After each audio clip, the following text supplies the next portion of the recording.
Good afternoon, everyone, and welcome to the afternoon session of today's evidential hearings. For those in the virtual hearing room, please remember to turn off both your camera and microphone. I will now hand over to the Chairman, Sir John Mitting, to continue proceedings. Chairman. Thank you.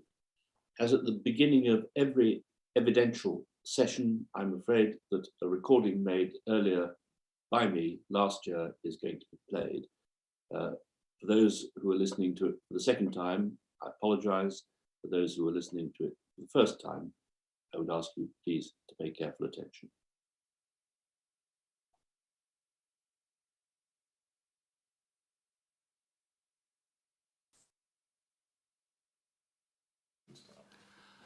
I am conducting this inquiry under a statute, the Inquiries Act 2005, which gives me the power to make orders regulating the conduct of the inquiry, including its hearings. In the exercise of that power, I have made a number of orders which affect what you may and may not do in the hearing rooms and after you leave them. Breach of any of the orders is a serious matter and may have serious consequences for you. If I am satisfied that a person may have breached an order, I have the power to certify the matter to the High Court, which will investigate and deal with it as if it had been a contempt of that court. If satisfied that a breach has occurred and merits the imposition of a penalty, the High Court may impose a severe sanction on the person in breach, including a fine, imprisonment for up to 2 years, and sequestration of their assets. Evidence is going to be given live over screens in the hearing rooms. It is strictly prohibited to photograph or record what is shown on the screens or to record what is said by a witness or anyone else in the hearing rooms. You may bring your mobile telephone into the hearing rooms, but you may not use it for any of those purposes. You may use it silently for any other purpose. In particular, you may transmit your account of what you have seen and heard in a hearing room to any other person, but only once at least 10 minutes have elapsed since the event which you are describing took place. This restriction has a purpose. In the course of the inquiry, I have made orders prohibiting the public disclosure of information, for example, about the identity of a person for a variety of reasons. These orders must be upheld. It is inevitable that whether by accident or design, information which I have ordered should not be publicly disclosed will sometimes be disclosed in a hearing. If and when that happens, I will immediately suspend the hearing and make an order prohibiting further disclosure of the information outside the hearing rooms. The consequence will be that no further disclosure of that information may be made by mobile telephone or other portable electronic device from within the hearing room or by any means outside it. I am sorry if you find this message alarming. It is not intended to be. Its purpose is simply to ensure that everyone knows the rules which must apply if I am to hear the evidence which I need to enable me to get to the truth about undercover policing. You, as members of the public, are entitled to hear the same public evidence as I will hear and to reach your own conclusions about it. The inquiry team will do their best to ensure that you can. If you have any doubt about the terms of this message or what you may or may not do, you should not hesitate to ask one of them, and with my help if necessary, they will provide you with the answer.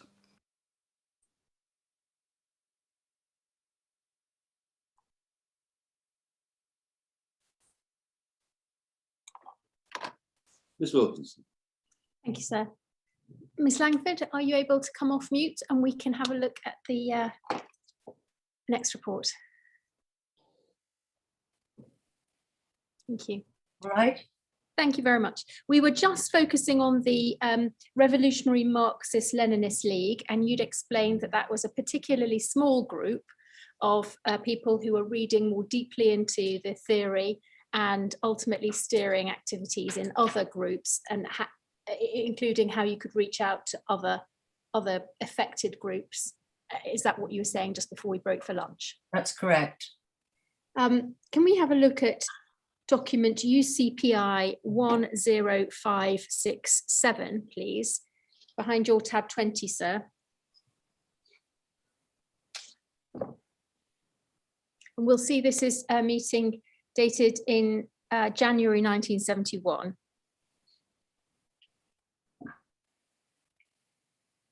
Can you see there, Ms. Langford, that the meeting takes place, is that at your home again, your home address, 58 Lisbon Road? Yes. And it was a meeting that went on for some 3.5 hours. That seems like a relatively standard duration for the sorts of meetings that you were all regularly having. Does that sound about right? I'm afraid so.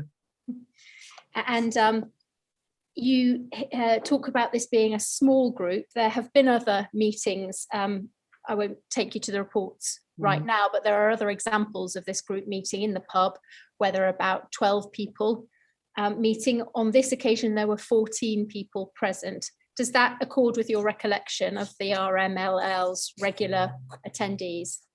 Yes.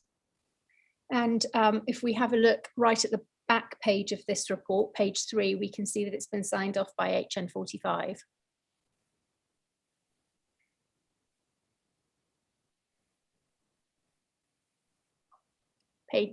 Page 3, give me, I'd said back page, and I apologize, it's page 3. You see his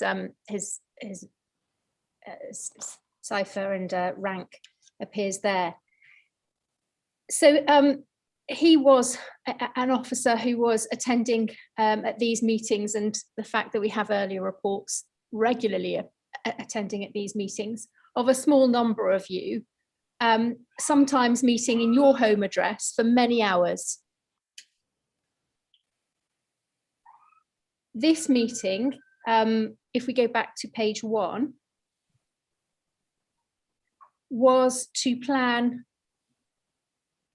paragraph 3, we can see the meeting was to plan RMLL activities for 1971, including the Women's Liberation Front, British Vietnam Solidarity Front, and Friends of China.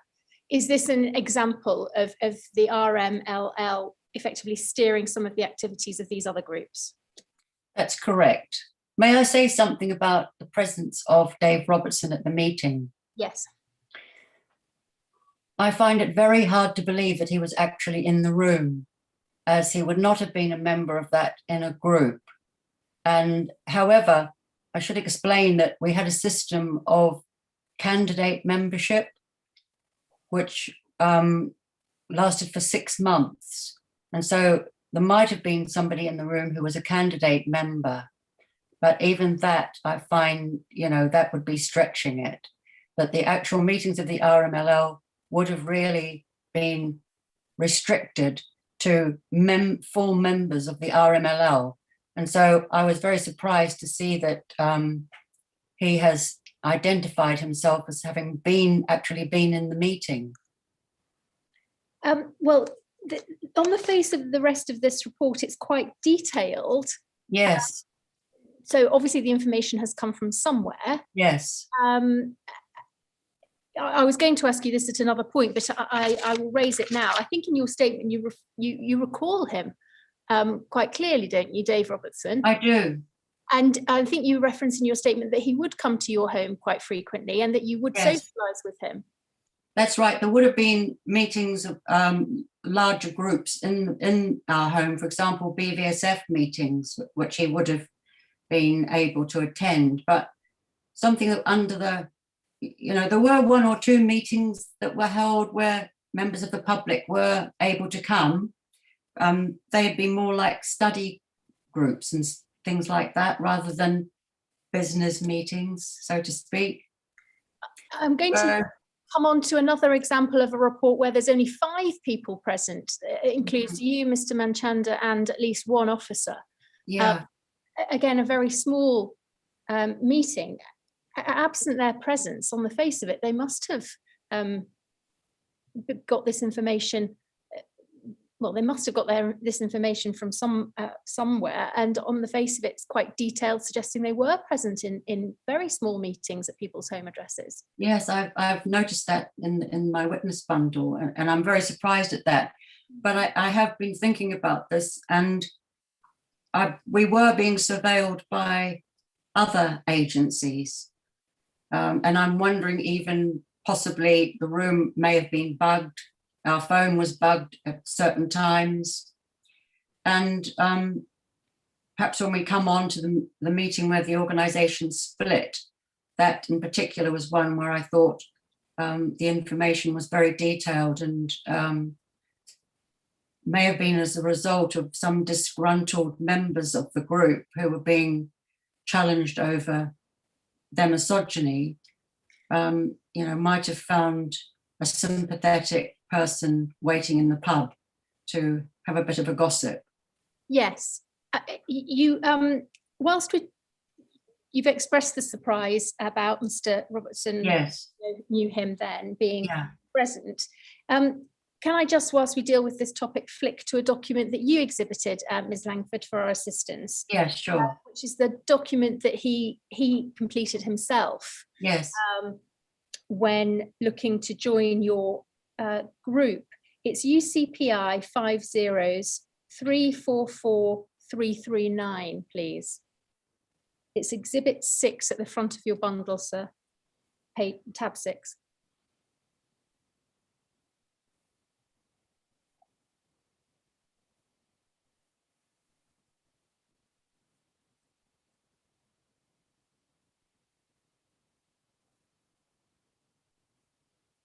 This is to assist the technicians. This is amongst the civilian documents that have been provided by Ms. Langford, appended to her statement. It's 5034339. Thank you. So this was a document that you've produced for the assistance of the chairman and the inquiry. Yes. Which was on the face of it, a pro forma that was expected by everybody to be completed if they were interested in joining your group? It wasn't in joining the group. If you look at the top, it says study classes. So if you wanted to attend study classes, this is something you would complete. That's right. Yeah. And he gives the name there, Dave Robertson, in capitals. Yeah. His address at flat 15, 287 West End Lane, NW6.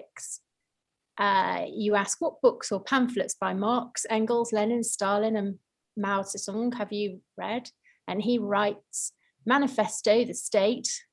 I can't read all his writing. Value, Price and Profit. Origin of the Foundry, Private Property. No, it's Family. Origin of the Family, Private Property and the State. Yes. Which was a book by Engels. And Lenin on Religion. Yeah. I regularly read the Lenin Review. The Peking Review. Writing particularly well, the Peking Review. Yes. Collected works. We can ask him about it. To something Volume 1. Have read a number of pamphlets. The leadership, the directorship of the proletariat, etc., etc. So is that the sort of bibliography you would have expected as somebody beginning to attend study classes, or is that a very well-read person before joining your classes, or does that betray the fact that this is somebody just referencing well-known texts and trying to fictionalize a character? It looks like somebody referencing well-known texts or things that he thought would appeal to us, but at the same time, it could have been genuine, so it wasn't questioned at the time. But I do remember chatting to him because he was from Scotland, he told us.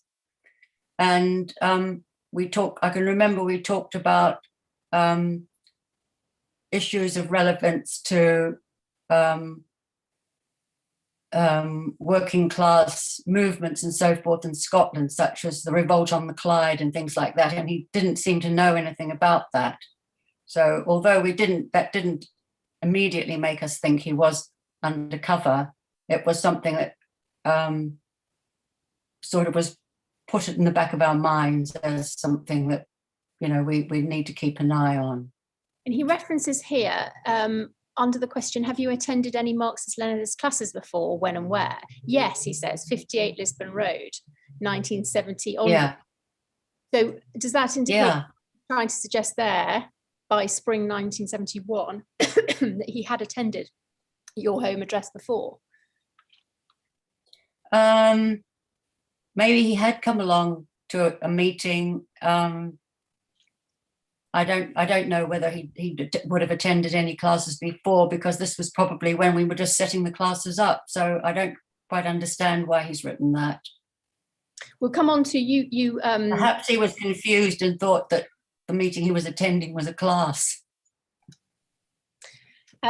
We'll come on to your handwritten entry further down the page a little bit later when we deal with the meeting where he was compromised, and perhaps come back Yes. to that stage if you don't mind. Okay. Just when you were dealing with your confusion or surprise that he was attending, on the face of this record, attending at your home address for one of these RMLL meetings where you were planning Yes. the future activities for the group.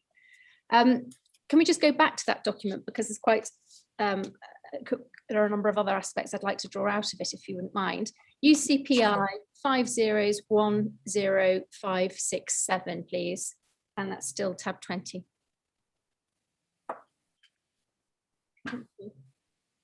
So we know that the objective of this meeting was to plan the activities. And then paragraph 4, the main issue raised by Manchanda was political agitation in industry. The RMLL had not so far been engaged in such work to any great extent, but would now concentrate its activities in this field. To this end, he had directed Privacy to obtain employment with Fords at Dagenham. It is believed that all three have already made application for employment, although they do not yet know whether they have been successful. Scroll down to paragraph 5, please. The Women's Liberation Front hoped to extend its activities in the same sphere. 2 new branches had been formed, one in South London and another in North London, which was in the Palmer's Green area and would be run by Privacy and Privacy. This location has been carefully chosen so as to be close to a factory of the Metal Box Company on the North Circular Road, which employed a large number of women. Privacy said she would end her employment in order to take employment with the Metal Box Company. And there's a reference then to you, Diane Langford, Privacy, and another WLF member, only identified as Roberta, all members of SOGAT, or however you pronounce it in its shortened version, intended to try and organise women members of that union, although they had not decided exactly how they would do this beyond attending union meetings. There's then a reference to a gentleman who is described as an Indian, who is believed to have had connections with the Indian Marxist-Leninist Association. He was there apologising for not having been very active. But over the next page, if we move on, he references the fact that he... Oh, sorry. Sorry. Can we just stop there a minute while I remember? Otherwise, by the time you get to the end, I'll forget. Of course, yes. It's about SOGAT. Yes. You just go back to that. Yes. Where it says, some of us are members of SOGAT. Yes. It's only just occurred to me now that that's very peculiar, using the name SOGAT. It makes me wonder when this report was written, because at the time the union was called NatSopa. It was a print union, and it didn't take on the name SOGAT until 1985. Right. Well, thank you for that reference. You can see that's extremely peculiar. And in fact, it used to be called SOGAT 85. That's how I remember it so well, when a number of print unions merged into SOGAT. So how on earth anyone even knew that it was going to be called SOGAT in 1970? What is it? I think 1971. Oh, thank you. That's an oddity. But just dealing with the sort of the flow of this report, a gentleman was referencing his ability to contact. This is the top of the next page. He had various contacts in London, particularly in the metal box company, which employed a large number of Asians. The nature of his involvement was not discussed in detail, but it was apparent that he intended to work closely with Manchanda and the RMLL. And then at paragraph 8, Manchanda stressed the need for members to be cautious in their approach to industrial politics, so as not to draw the attention of employers and others to their activity at the outset. What was this industrial activity to be? Why did people have to keep quiet? And what were they to do when they got jobs in these places? Well, there was a lot of industrial action going on at that moment against the Industrial Relations Act. And so I think people were encouraged to support the opposition to that in their work. But I just also, it seems to me that some of our members were quite young and enthusiastic, and they might have thought they were going to go and become revolutionary heroes on the shop floor. And I think it's possible Manu was advising people to be modest in their behavior and to listen and learn, basically. I think that was the advice that was being given there. When you were referenced as saying that you weren't sure what people should do from the Women's Liberation Front, say for attending union meetings at this stage. Is that union meetings at their place of employment? I'm not sure what you're talking about now. Where is that? Go back to the previous page. I apologise, Ms. Langford. Paragraph 6.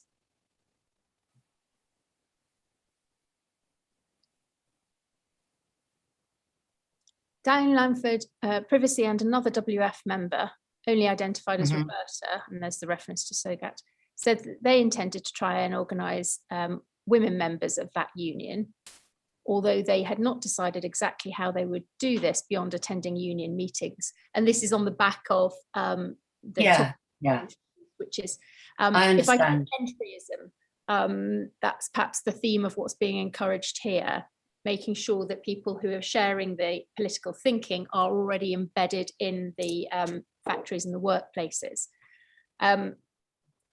What was there beyond attending union meetings that ever took place in terms of this sort of industrial activity from the WLF's perspective? Well, it would have been, for example, inviting people to come along to join the Women's Liberation Front and take part in the Women's Liberation movement. As one of our criticisms of that was that it was rather white and rather middle class. The WLF as it stood at the time? No, I'm saying we would have invited women to join the Women's Liberation Front, and because we just considered ourselves as part of the women's movement, and that we would have been bringing a working class dimension to the whole movement. There were already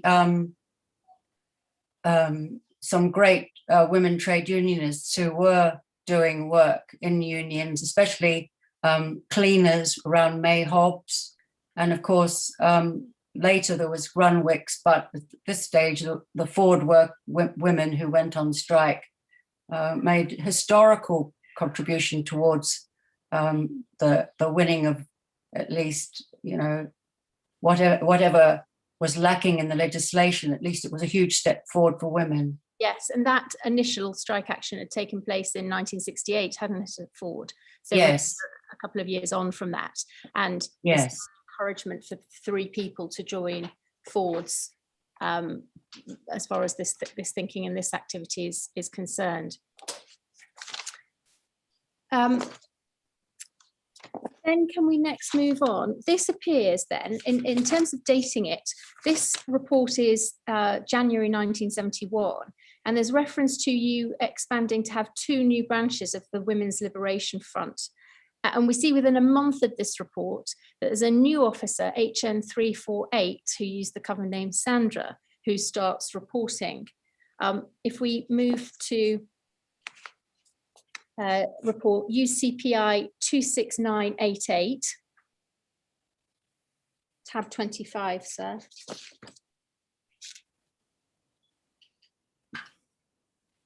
This is now February, so it's just a few weeks on from that meeting. And on the face of it, does seem to be consistent with HN 45 reporting back that the Women's Liberation Front is expanding. And then there's the introduction of a new female officer into the field and focus on the Women's Liberation Front, as we know she did from her statement, and I know that you've read her reporting. We see here, this was at a pub in the Duke of Clarence pub, and we see your name appears in the middle, that of Mr. Manchanda at the bottom. If we turn over, it's a public meeting. If we look on the second page, at the signatures at the bottom, we can just see their officers present, and it's WDC, HN 348, and a detective sergeant who goes with her on this occasion.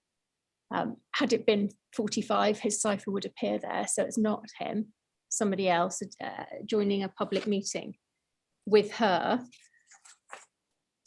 She appends your the manifesto that we looked at earlier with the 7 aims and objectives. And then we see her next, we see a meeting that she attends. If we can bring up UCPI 26992, please. This is not in the bundle, hard copy bundle, sir. This is on the screen. So within a month of her attending at that public meeting in the pub, this is a report by 348. Attending a meeting at somebody's home of one of the study group.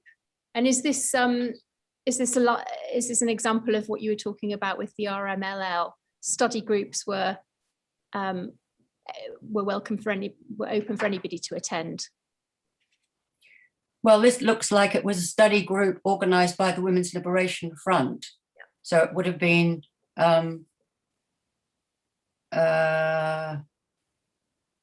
yeah, Clara Zetkin, etc. And it's his home, so it's a 2-hour meeting in someone's home that 348 is already attending, having only been in the field about a month by then. There are only 7 people present. Yes, that's very, very strange indeed, because she must have done a lot of work in the meantime to ingratiate herself to get invited to a smaller meeting like that. If we just scroll down the page, please. An author's wife.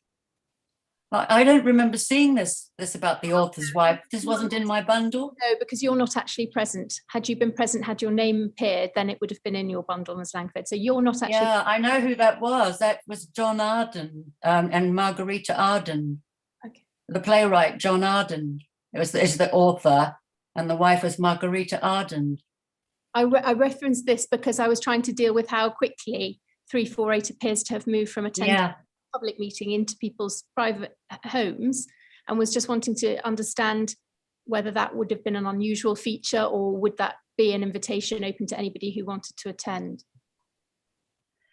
People would have, women especially would have been very welcome to come along to WLF meetings, especially if they showed an interest in actually sitting down and reading and studying, etc.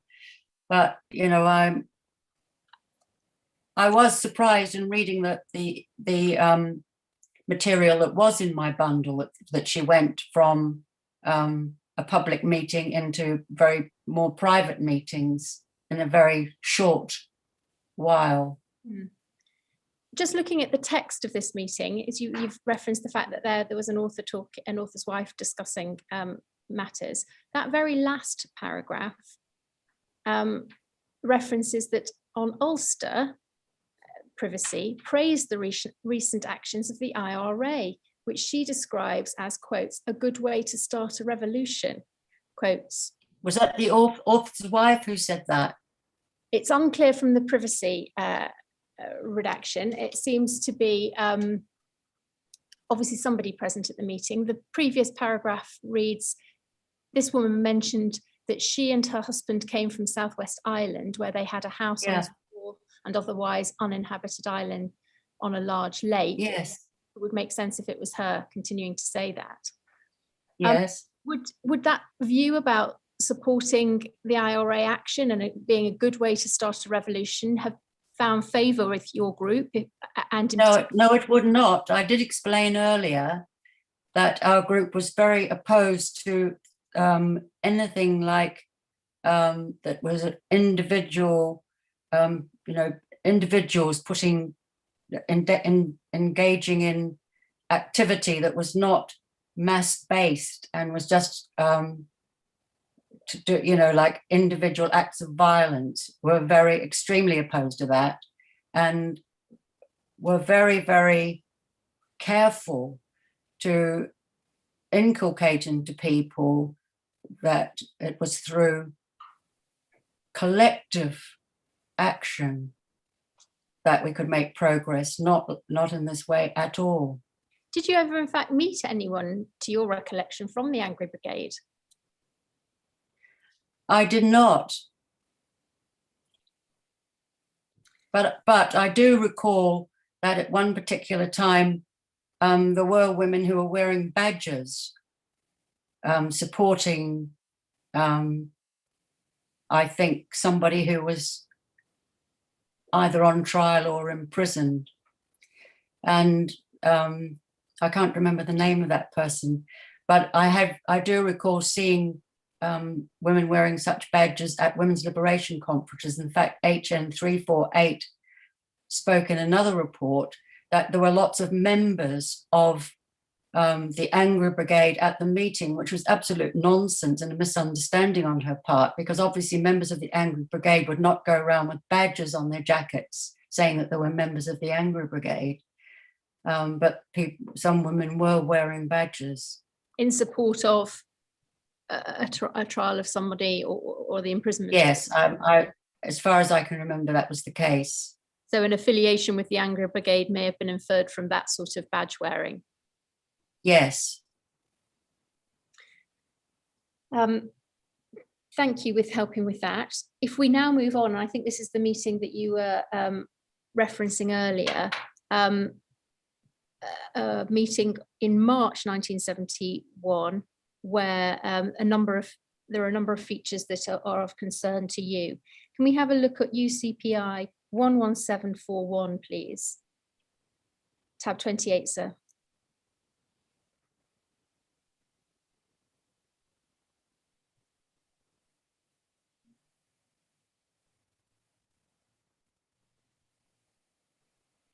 This was a meeting where, in your statement, you referenced the fact that people had been asked to prepare for this meeting. This was a meeting, an extraordinary meeting, as we see in paragraph 22. Yes. It went on for 9 hours, from 1:30 in the afternoon to 10:30 at night. Oh my God. And it was attended by 17 people. You identify in your statement surprise that the content of this report would have come from HM45 actually being present at this meeting, and you surmise perhaps yes, some detail from discussions in the pub afterwards. But if we just look at the detail, it does appear to be really quite detailed. But your surprise comes from the fact that everybody who had attended was expected to write a paper or come prepared to support their views one way or the other, because the meeting was ultimately to undermine Mr. Manchanda's leadership. Is that the point? The meeting hadn't been called to undermine his leadership. In fact, the date of the meeting had been mutually agreed, but it was recognized that the organization was heading towards a split, and this was an effort to try to resolve the differences that were there. And regarding the source of the material that's in here, I've noticed at the top it says, normally says a reliable source, but in this report it says a delicate but reliable source, and that made me wonder exactly what was the source. Yes. Well, on the face of it, it has HM45 cipher as the attributable author at the end, and bear Yes. in mind what you caveat as the likelihood of him being present in person or not. So somebody was able to calculate that there were 17 people there. Does that sound about the right number of people from your recollection? It sounds a higher number than I recalled, but I accept that he was counting, or somebody was counting. And also I believe that people had come from Coventry as well. I haven't got the list of the people who were there on screen at the moment. Well, they're redacted I believe, in this copy for privacy reasons. yeah. So it probably would have been a higher number than the normal, say 12 to 14. Then there may have been, other people who'd come from different cities. There were some members in Coventry at the time, and I think they were also present at this meeting. And you were at somebody's home address again, so this wasn't a public meeting in that sense. And the meeting had been arranged, according to paragraph 3, to, quote, cut down to size the organisation leading personality, Ayman Chanda, whose offensive manner, dogmatic attitude, bullying techniques and general inefficiency have become too much for even his admirers to swallow. Now you... Yes, I've noticed, yes. In type of language being used in this sort of report. Yes. Were you aware of any members of the group having these sorts of views or expressing this sort of language? You've talked about division and it becoming clear that there was a split. Would some people be heard to hold him in this regard? Well, the split started to happen as a result of women becoming involved in the women's liberation movement and holding their partners to account for various misdemeanors. And Manu and I, and maybe half of the group, were more enthusiastic about examining these matters. And others were very riled up and resentful that personal behavior was being criticized or questioned.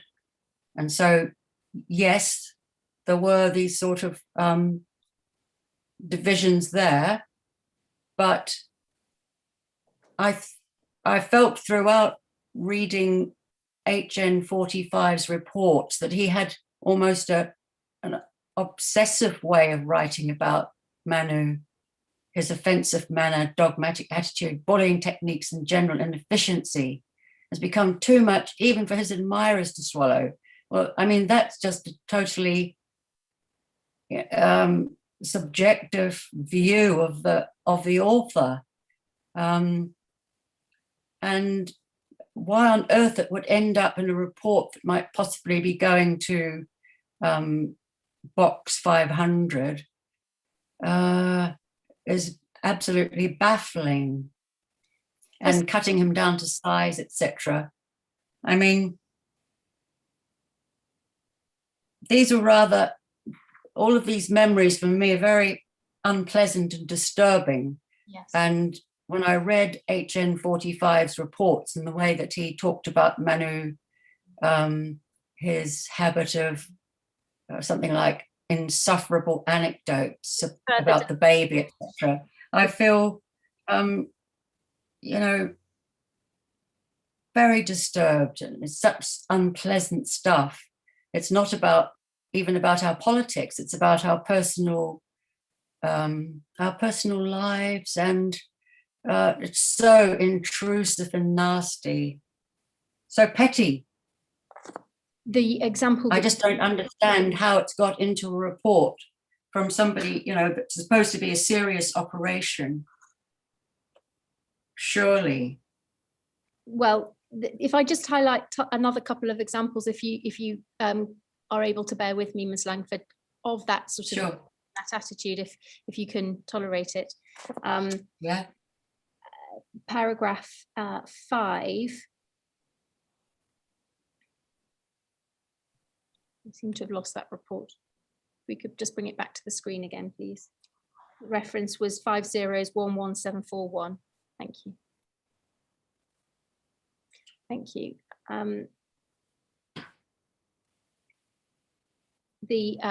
There's a reference in paragraph 5, second line down. The members of the RMLL had become progressively dissatisfied with the general attitude of Manchanda. And ultimately this meeting was saying that if the organisation were to remain viable, he should resign from his position as chairman and secretary. If we look further down at the top of paragraph 6, Manchanda in his defence launched into a characteristic diatribe against certain members of the RMLL, particularly Privacy and Privacy, and spoke for 2 hours, mainly spent in reading from a prepared statement. The nub of his defence was that he had nothing to answer. Everything he had done had been in the interests of the organisation and the working class. And if we just scroll down paragraph 6 a bit further, please. He was having to, on the face of it, answer criticisms that he hadn't been putting enough effort in. And he said there, halfway down, he'd felt constrained, however, to plead ill health and reference to the birth of your child, and that he felt that he'd recently acquired his paternal status was in fact contributed to the present crisis, whilst his supporters agree that a proper pride in one's offspring is understandable. They consider that Manchanda's constant stream of privacy anecdotes is insufferable, and they're not really convinced either of his claim that sending his wife to work while he stays at home is a, quotes, practical example of women's liberation, quotes, is entirely virtuous. And it's referenced there that he has to brush that aside, allegations we'd see on the next page to him being an enemy agent. So this meeting, just pausing there, this meeting was pre-thought out because Mr. Manchanda had to come with a written defence, and other people were reading from lengthy criticisms. And so is it your recollection that if somebody had been present and reporting this back at this meeting, they would have been invited or included in, on the face of it, a relatively small group, an inner circle, and would have had to have come prepared with something in writing? Yes, that's my impression. I just wanted to go back to what I was speaking about a moment ago, about the unpleasantness of this, that he's written there something about he showed his diabetic card. I have a very strong memory of this meeting and exactly what happened. In fact, Manu had been going around with undiagnosed diabetes mellitus, and his health was very poor, and he actually fainted in that meeting and was laid out on the floor, and we had to give him a sugar cube or something to get his blood sugar back up. And I remember that and somebody said, oh, he's bluffing, he's just bluffing. That's how unpleasant this was. And that's the context in which he showed his diabetic card to show people that he actually did have diabetes and he was having a hypoglycemic attack. So, so I'm just saying this so that I can demonstrate the bias in this reportage. And there's a reference, and you would say that the bias is revealed in another way when we I'll come on to that paragraph as well, but just pointing out what you've just referenced there. If we look on the screen now at paragraph 8, at this stage, Manchanda said he was feeling unwell. He refused a privacy offer to adjourn the meeting, and after some heated discussion, Manchanda said he was finished with the RMLL and wished to have nothing more to do with it. And he then left the meeting. So that's the reference. It had got that difficult, and this was all being reported back to Special Branch in this. Yes. Was paragraph 7 an example of the women bringing criticisms and holding the men of their lives to account in these public meetings? Was paragraph 7 an example of that? Can we have a look at this reference to somebody's morals being attacked? Paragraph 7. Yes. Followed a general discussion with Privacy speaking in Manchanda's defence. Privacy read a copy of a letter she had previously sent to Manchanda, making a very personal attack on the private morals of Privacy, arising from an incident that had taken place some time previously. This reduced Privacy to tears. Now, you comment here that this is, on the face of it, superficially dealing with what was a very significant allegation of a criminal matter. Is that right? Yes, that's right. Yes. And in your statement, this is in fact, you recall, an allegation of attempted rape by one female member of the group on a male member. That's right. And that is reported by Detective Constable 45 as a very personal attack on the private morals of. That's correct. And in fact, the person accused used the expression, "She's too ugly to rape." Which doesn't appear in this report in terms of It doesn't. quotation. But it certainly was burned into my memory. And the person who's somebody else is obviously equally affected as they are reduced to tears, we can see by the end of that paragraph. Yes. When you see this sort of reporting, how does that make you feel? I think you've given us a clear indication of the fact that it's very difficult for you. I find it absolutely sickening that however he got the information, by either being in the room or bugging our room or talking to disgruntled men who shared his kind of attitude towards women in the pub, I feel absolutely disgusted, absolutely sickened. At paragraph 11, we see his personal view expressed. If we just scroll down the page.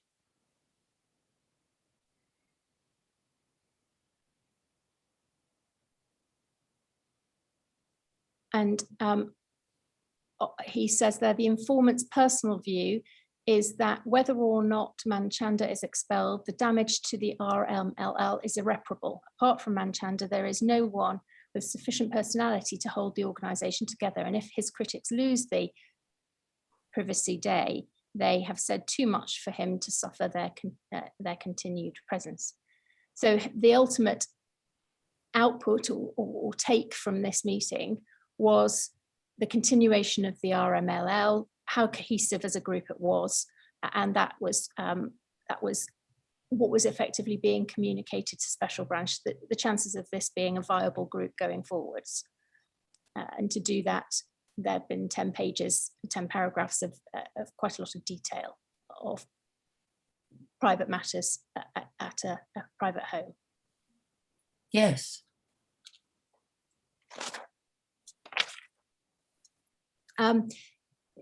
You deal with a suggestion that HM45 had babysat for you. His recollection is that he had come into your home and looked after your child, yours and Mr. Manchanda's child. Do you recall that? I find it absolutely outrageous that he would even make such a suggestion. Did you let anybody did you let anybody look after your child? Were there babysitters that would come into the If home? anybody did, well, Manu's had a sister who had babysat on occasions.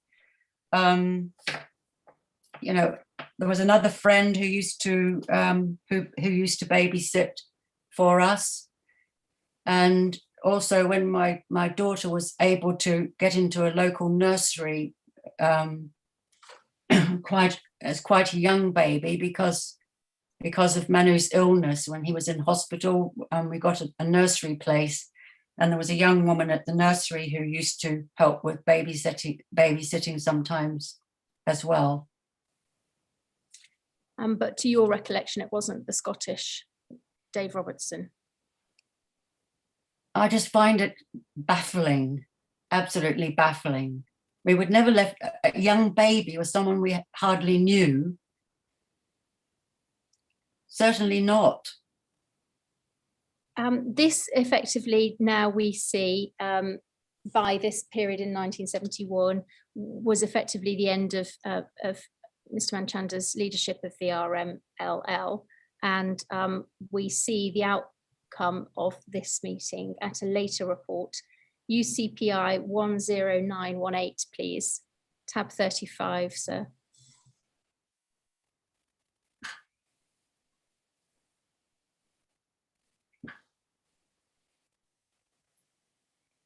Paragraph 2.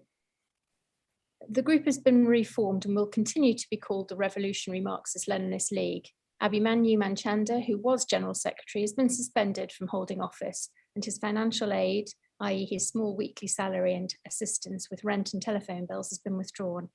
His wife, Diane Langford, and privacy have also been suspended from RMLL activities.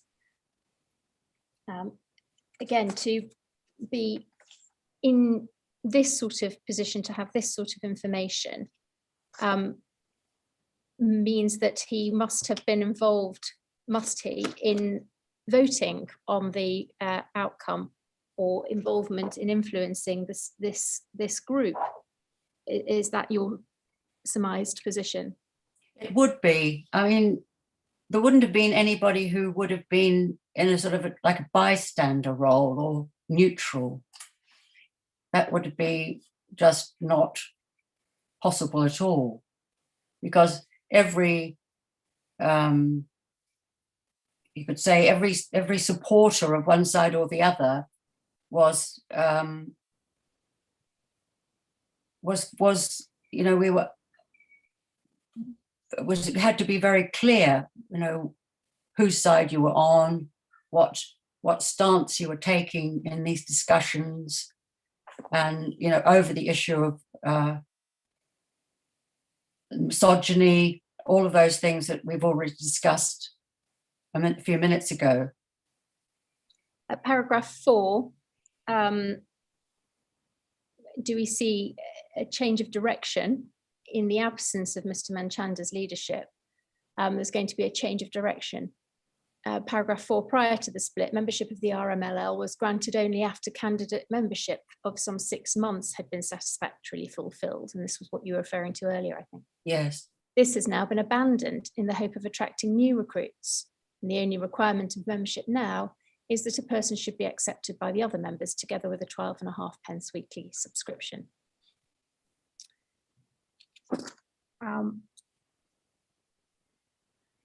We know, I think, that you continue to hold political instruction classes at your home address at 58 Lisbon Road under the Women's Liberation Front head. Is that your recollection? Yes, it is. In fact, I think Manu had made a visit to India at some point, or was in hospital or something, and I do remember that it was I who was running those classes. Yes. You were, did the Friends of China and the BVSF group continue, as far as you recall? I think they did, but those also were difficult, and I I think they were limping along by that point. If we then look at what's happening with the Women's Liberation Front a little further on, by September 1971, whilst the same sort of attitude seems to be pervading in terms of division and split. And if we look at report UCPI 50-27021,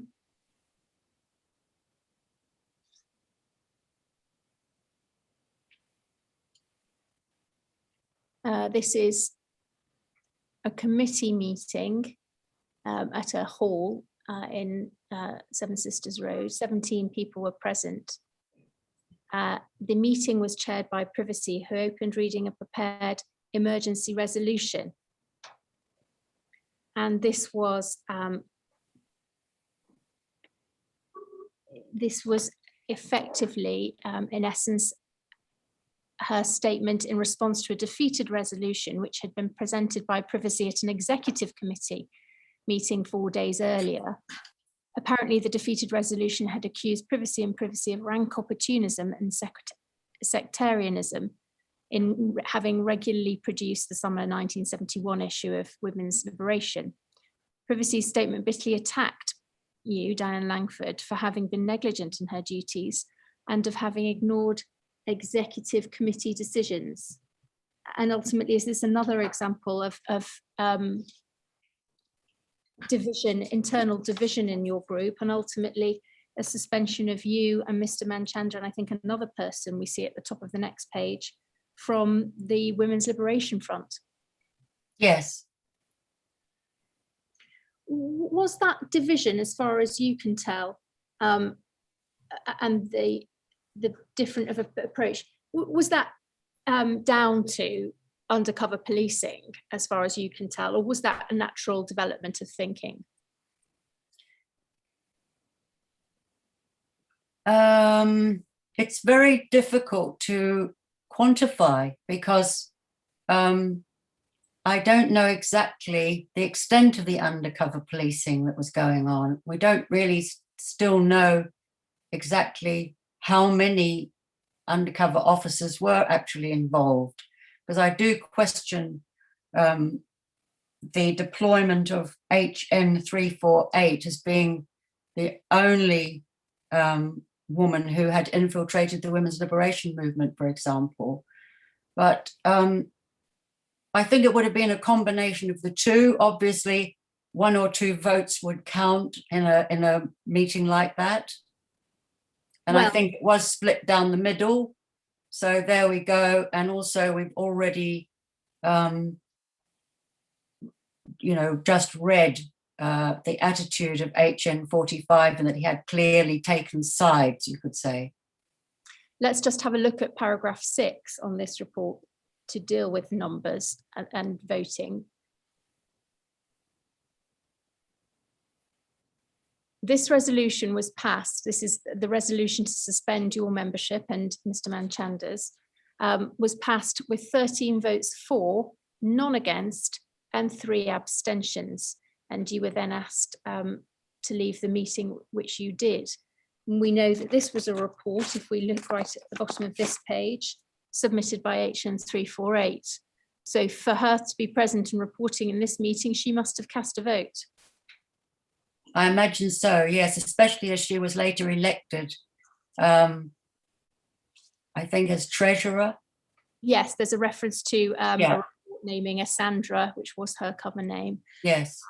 Her cover Christian name, naming her as elected treasurer, which was something she was asked about and couldn't remember herself, but didn't disagree that that might have happened, and her election to that role as treasurer, in fact, within a month of this meeting, February 1972 was that election.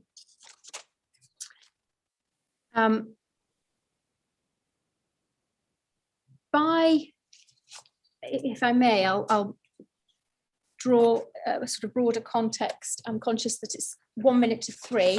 I think I've probably got another 15 or 20 minutes that will comfortably fit into our next session. But there are still a small number of matters I'd like to deal with you, Ms. Langford, if you can bear with us. And so if that's a convenient moment, we can move on to the next report after the break. We will break now until 3:15. Is that all right with you, Ms. Langford? Yes, that's fine. Thank you. Ladies and gentlemen, we will now take a break. The time is 3 p.m, so we shall reconvene at 3:15 p.m. Thank you.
Welcome back, everyone.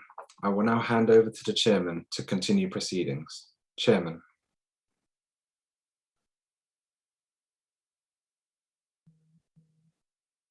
Ms. Wilkinson. Thank you, sir. Ms. Langford, have you had an opportunity to settle after the break? Thank you, yes. May I just clarify 2 points so that I give you the opportunity and make sure I'm dealing with everything as fairly as I can. The incident that we were just talking about in terms of the report that was of a very personal attack on private morals, it references the fact that this had been in a letter and it was aired at the meeting. Did anybody think about contacting the police at all to pursue this allegation any more broadly than it being raised in the meeting? I think back then, very few women would contact the police, as we all knew we would be subjected to further humiliation. And one matter of further clarification, really from my own research, just to assist you with that reference to SOGAT. I quickly looked up and there was a reference to a SOGAT journal having been started in 1966. Does that accord at all with your recollection? No, it doesn't. I wasn't a member of SOGAT. I was a member of NetSOPA, but later there was a name change. So a reference perhaps, to SOGAT might have been to the earlier 1966 group, perhaps. I don't know. It wouldn't have been because, well, unless it was a mistake, you know, it was maybe he just thought it's a print union. Maybe it's that. I don't know. I have no idea. All right. Now we had got to the end of 1971. And we were referencing the fact that the Women's Liberation Front became under new leadership effectively with a different executive committee, including an undercover officer. And they changed their name to the Revolutionary Women's Union. More broadly, in 1972, there was politically a shift between in relations between the US and China, and there was a rapprochement, I think it was known as, between those governments in 1972, such that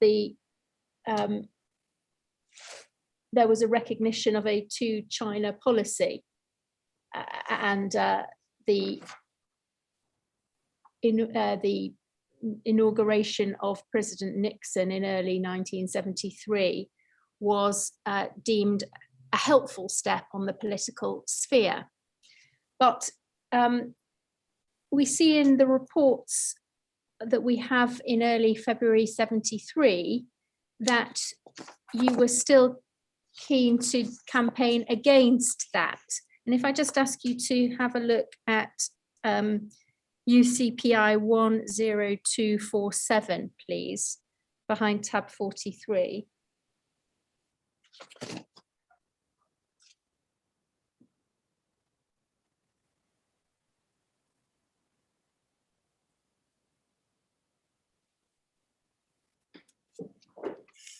This is a meeting of the Britain-Vietnam Solidarity Front in January 1973.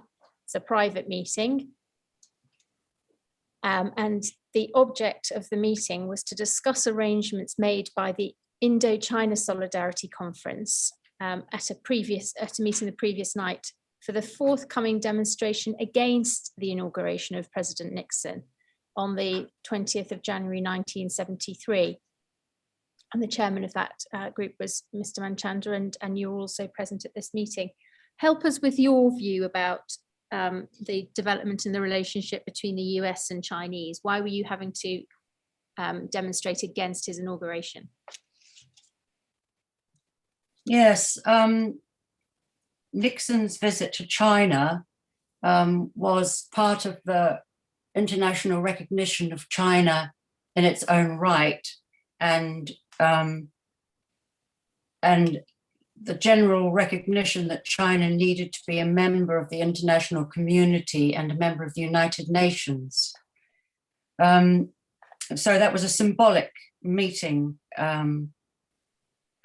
Nixon going to China. In fact, there was a wonderful opera written about it.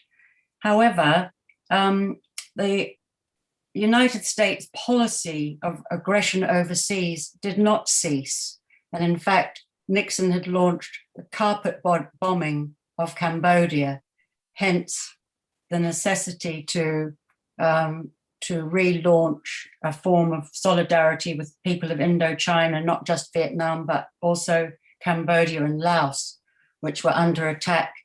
And the Americans were launching attacks across the border into Cambodia, which is a tiny, peaceful country run by a very charming man called Prince Sihanouk.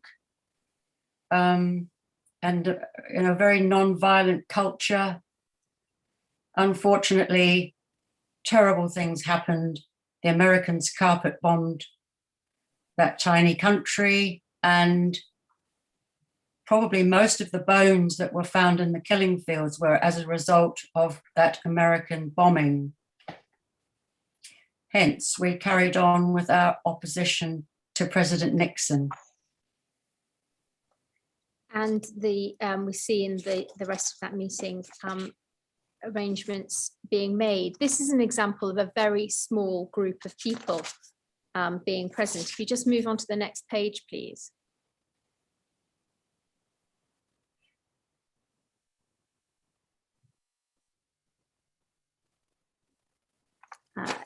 There are, in fact, at the first paragraph, it says there was the chairman, A. Manchanda, and 5 other persons were present. We see there the limited number of names.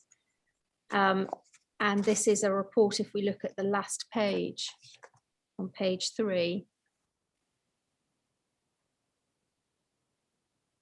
Right at the bottom where we see the officers' identities.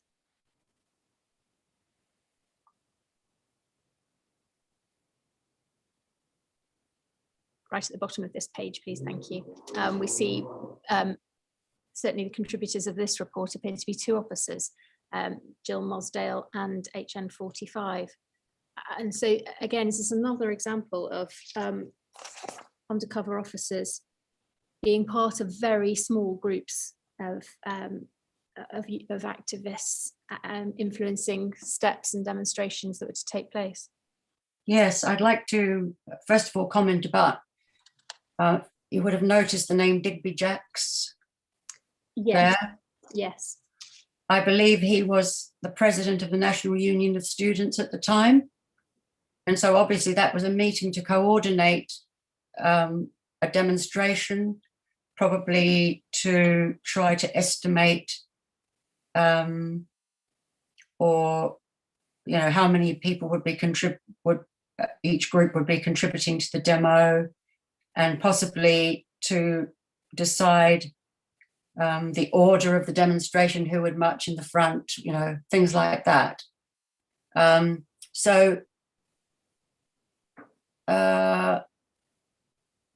Yes, it would have been simply to maybe talk about stewarding, which was often, you know, we did have conversations with the police back in those days. So despite the surveillance, well, in fact, there was no need for surveillance because we did have regular meetings when we organized demonstrations where a route would be agreed.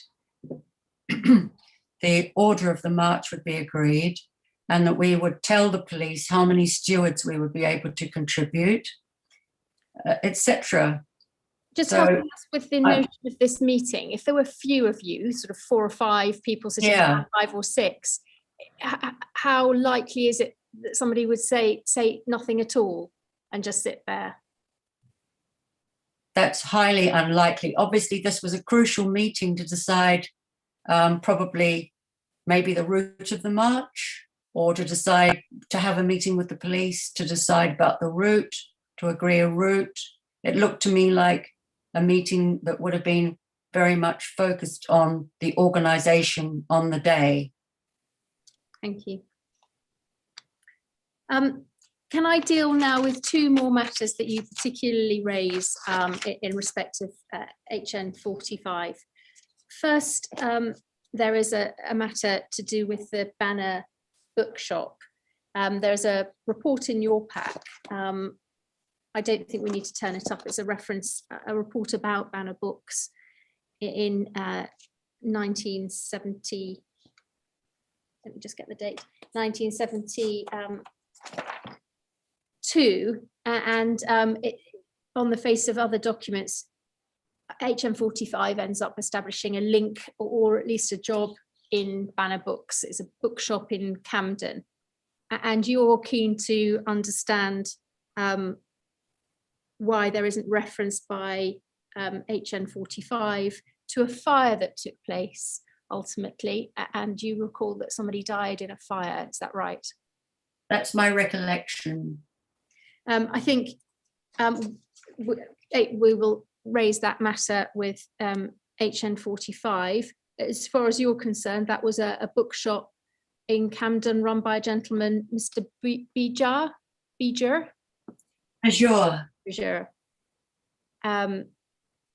And we will deal with that. Of course, what we're about to talk about now is the fact that HM 45 was ultimately compromised in 1973 and would no longer have been back in the field. And I think there's reference to this fire perhaps having taken place somewhere in 1975, just to assist I think your recollection was that it may have taken place somewhere in 1975, which of course would post-date this compromise. So if we now deal with this particular matter of the meeting in February 1973, I ask to have UCPI 50162447 up on the screen, please.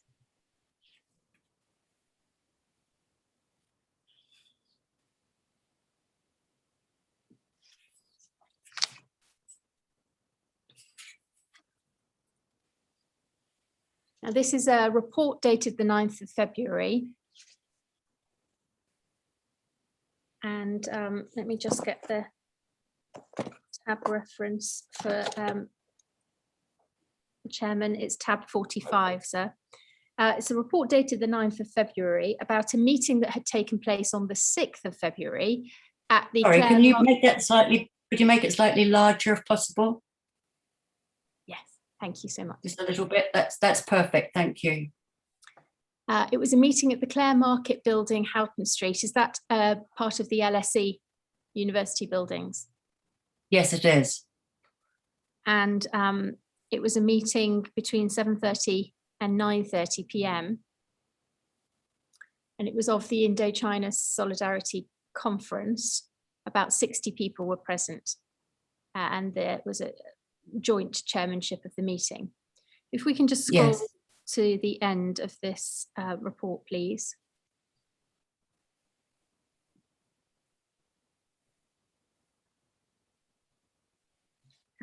Where we see, my mistake, page 3, please, of the report. And we see the list of people present there. We can see there's a reference to Ethel, and her surname has been redacted on privacy grounds. I'm sorry, I don't see that.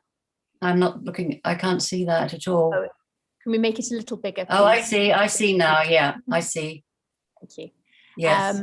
And there's a reference, your name appears further down, and Mr. Manchanda's name appears as well. Mm-hmm. Yeah. And if we go to the bottom of page 2, please, we can see the officers' identities that are contributing to this report.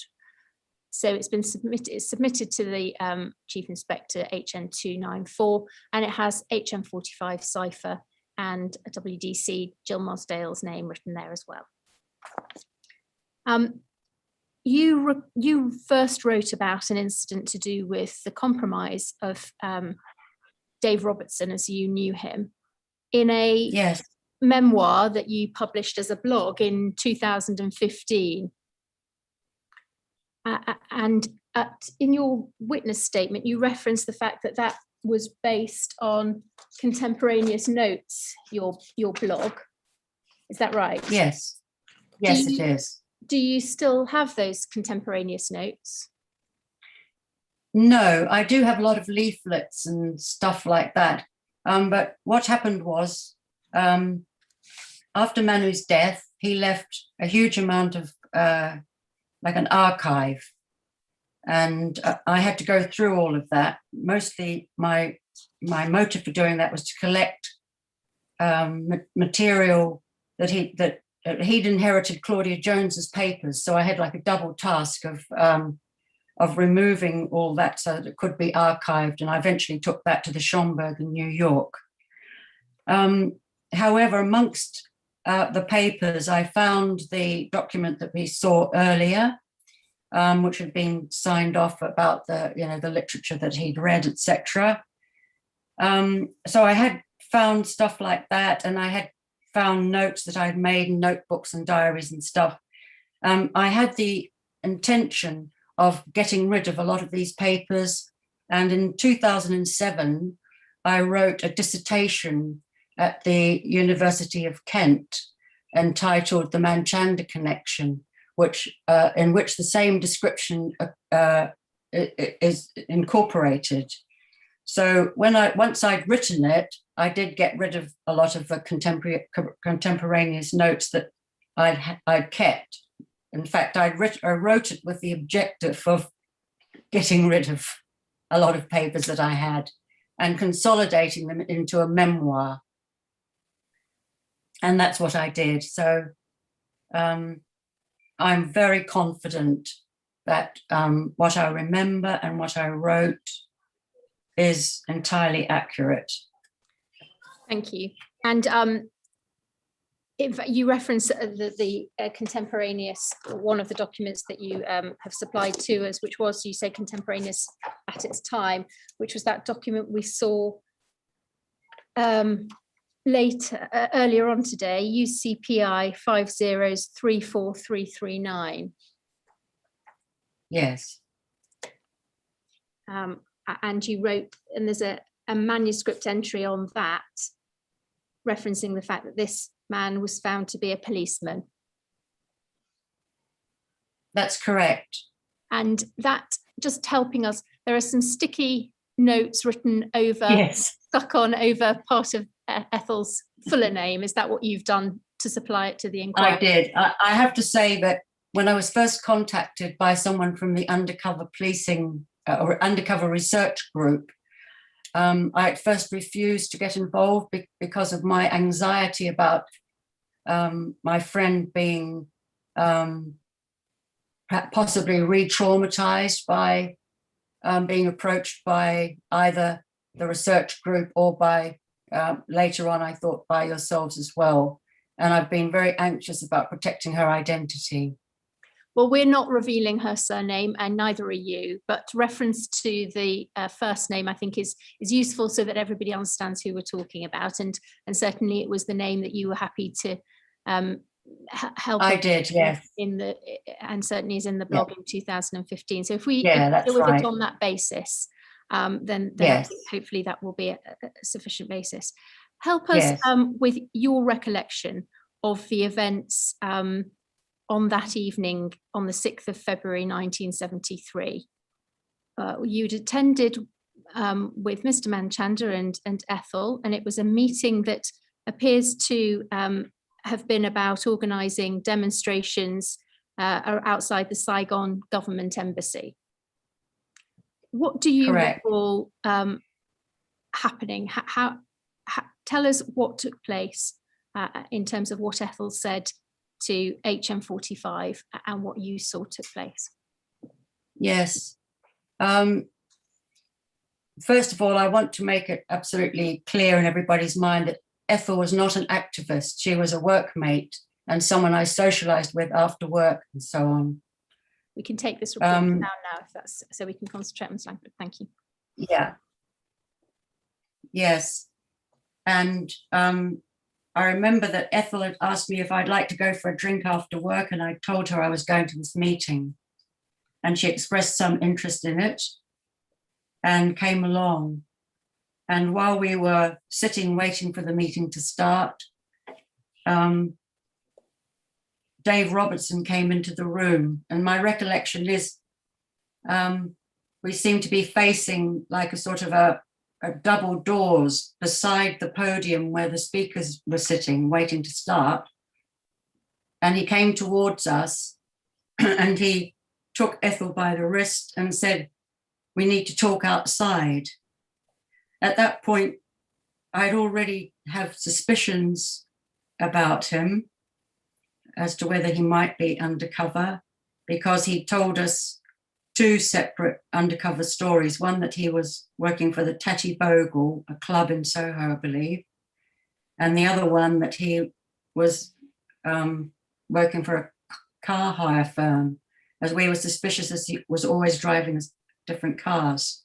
Had there been So when he came, exchange between them before you saw him take her outside? Had they no, said nothing. He at came all? straight up to it. He came straight up to her. And so he And- came to her, not her to him. No, but she seemed quite startled and surprised, but not horrified. She seemed sort of she said quite brightly, I think, "Oh, there's Dave."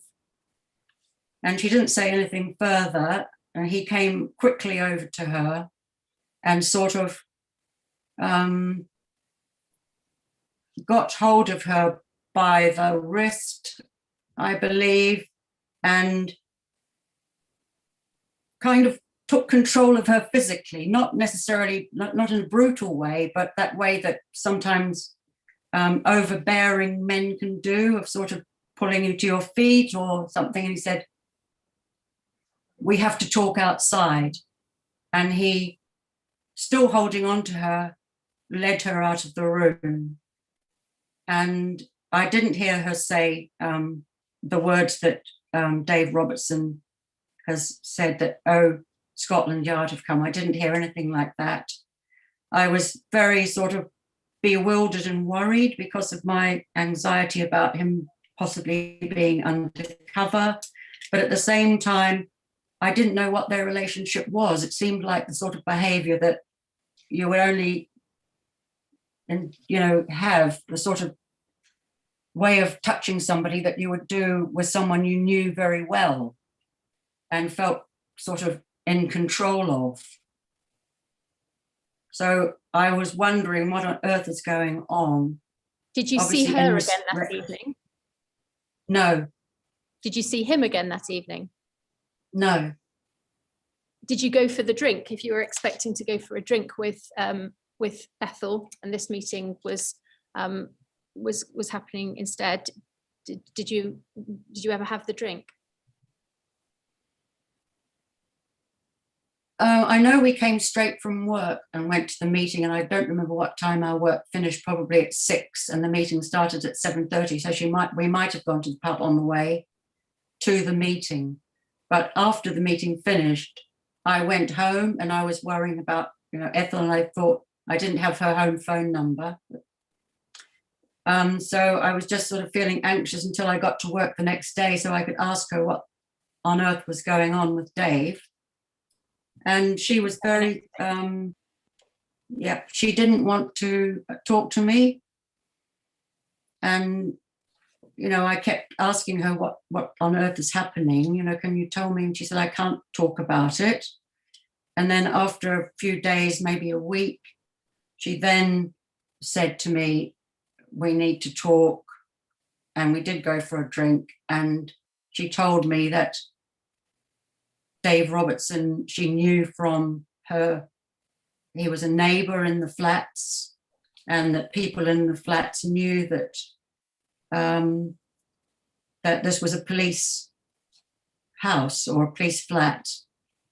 She definitely told me it was a police flat, and she knew him from there.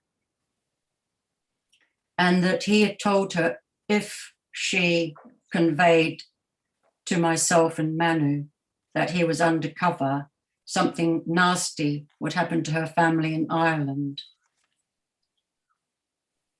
And you recall that expression? Yes.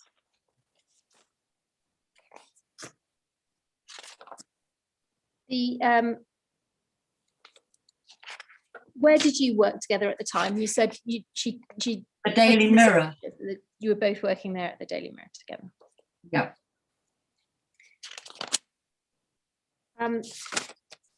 Just so that it's covered, the blog that you wrote in 2015.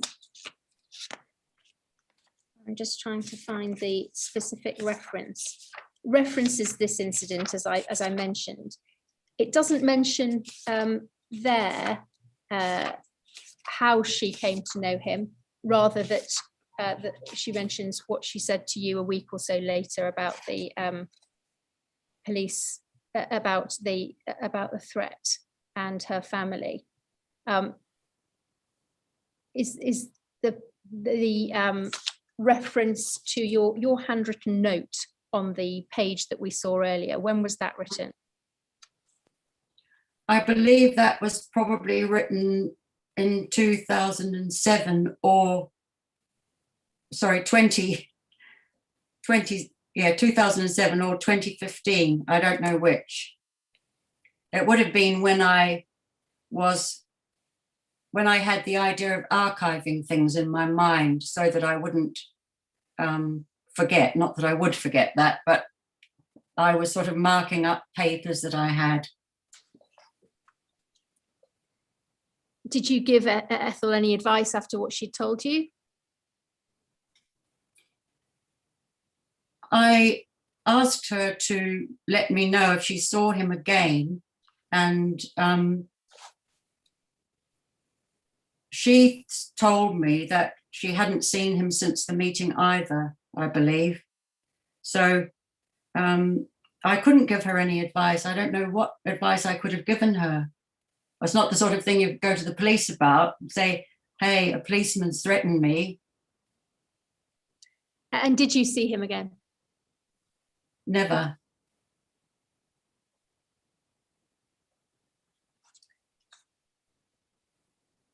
But Ethel and I did remain friends for quite a while after that, and I actually went to her wedding.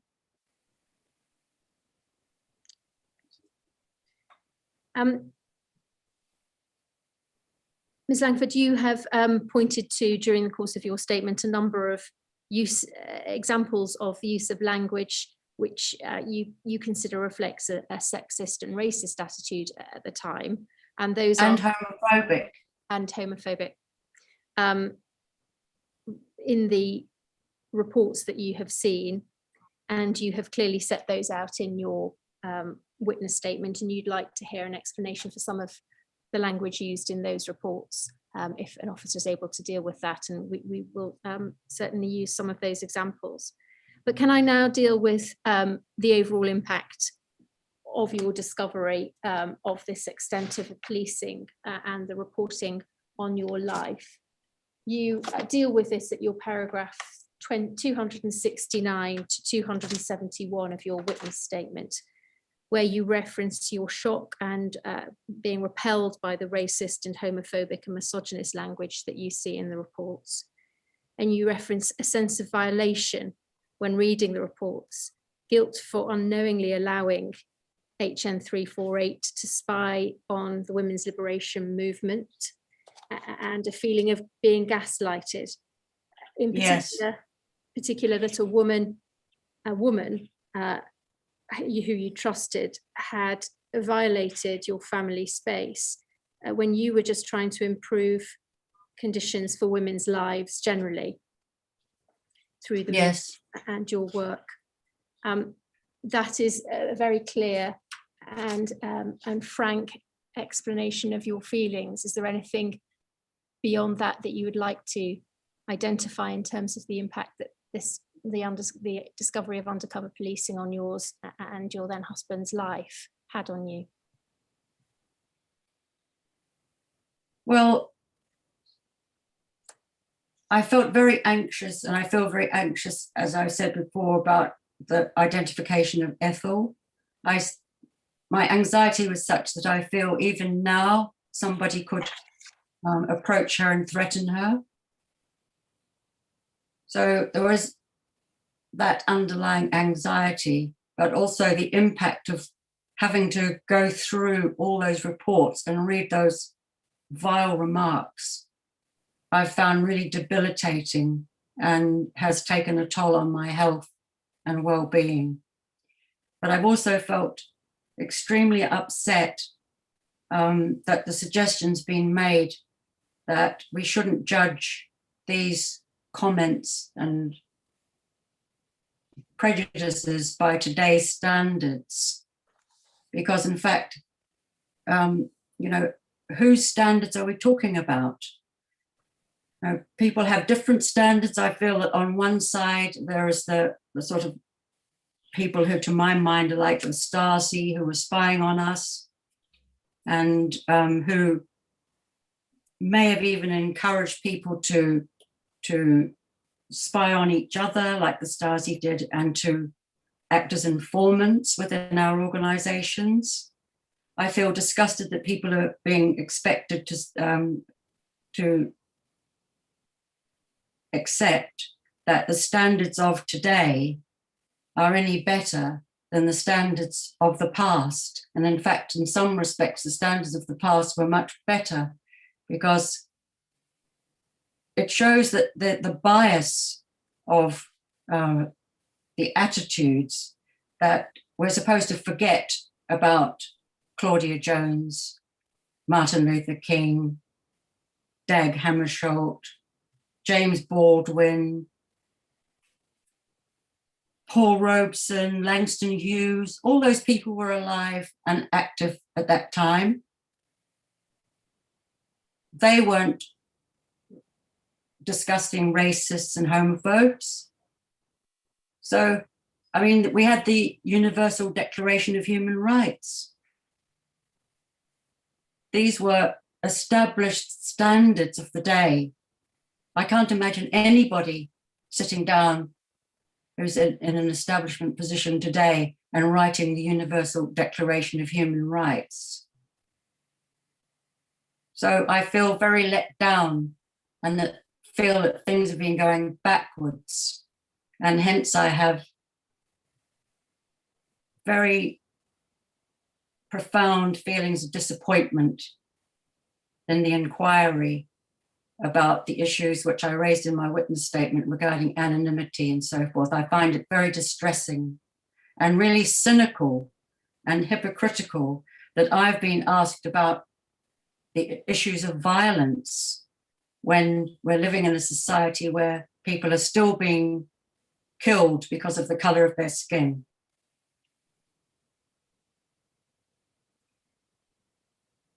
Mrs. Langford, thank you very much. And we have your very full and very clear witness statement in which you have repeated the questions that you were asked and given extremely thorough answers for it. And that, as I say, will stand as your evidence in conjunction with everything that you've told us about today. Thank you very much. So that concludes the questions I have. I know there is a process in place, I think, for any other matters that might be that may need to be covered. May I let those involved in dealing with the rooms and the technical wizardry help with what we do next? Before we have any technical wizardry, I just say something to Ms. Langford. Ms. Langford, thank you for attending and giving evidence. It's not an easy experience, I know. I'm grateful to you for doing it. Your time is not quite finished. Your own counsel has the right to re-examine you if that is thought necessary, and it may be that others have questions arising out of the evidence that you've given, which they would like to raise with counsel to the inquiry, and that requires us to break for 10 minutes while they think about that and discuss it amongst themselves. I have two things to say to you personally. First of all, I'm afraid I was responsible for describing you as the widow of the late Manu Manchanda. I thought I was doing no more than identifying you so that others would be prompted to remember you. If that caused offence, I apologise. Secondly, you told us that you have destroyed the note that you made of the events which occurred on the night in February when HM45 Dave Robertson was recognised by Ethel. And you say that you got rid of them along with a whole lot of other material when you wrote your dissertation into which you incorporated them. Do you by any chance have a copy of your dissertation, so that I do. part of it, so that small part of it, I don't for one moment wish to see all of it, but if you can identify that small part and provide it to the inquiry, Yes. I would be grateful. Certainly.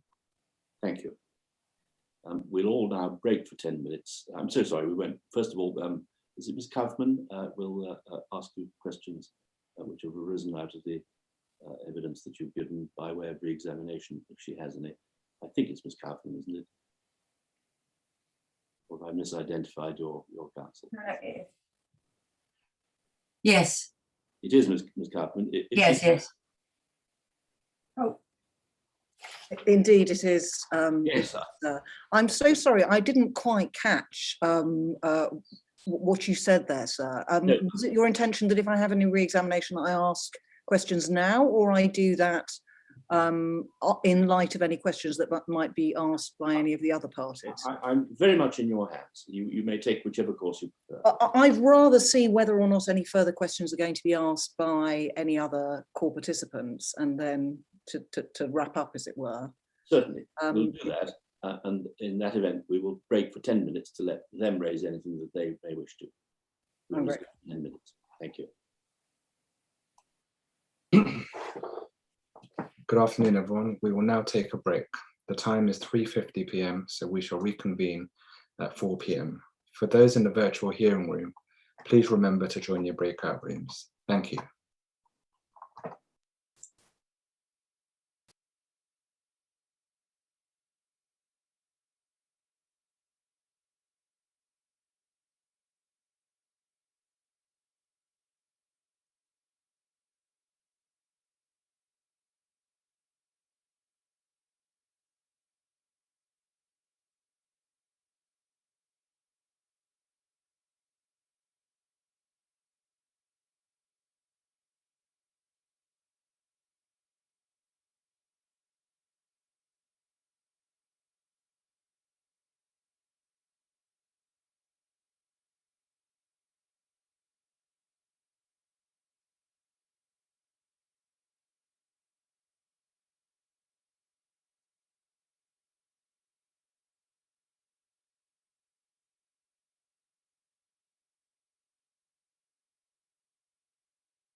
Welcome back, everyone. I will now hand over to the chairman to continue proceedings. Chairman? Thank you very much.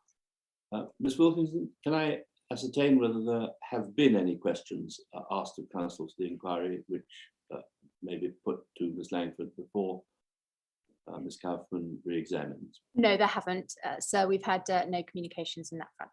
Thank you. Ms. Kaufman. So in light of that, there is nothing that I would wish to re-examine Ms. Langford on. Thank you very much. We will now break until 4:30. The reason we're having a long break is that our next witness, Dr. Temple, is giving evidence from Vancouver, and it's rather early in the morning there, and it's not fair to ask him to start before. What I think for him is 7:30. Thank you very much. Until 4:30. We will now take a break. The time is now 4 p.m, so we shall reconvene at 4:30 p.m. Thank you.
Good afternoon, everyone, and welcome back. I will now hand over to the chairman to continue proceedings. Chairman? Thank you. Dr. Temple, can you hear me? Yes, I can hear you. Thank you. I hope it's not too early in the morning for you. It is 8:30 in the morning here in Vancouver. Greetings from Canada. Thank you.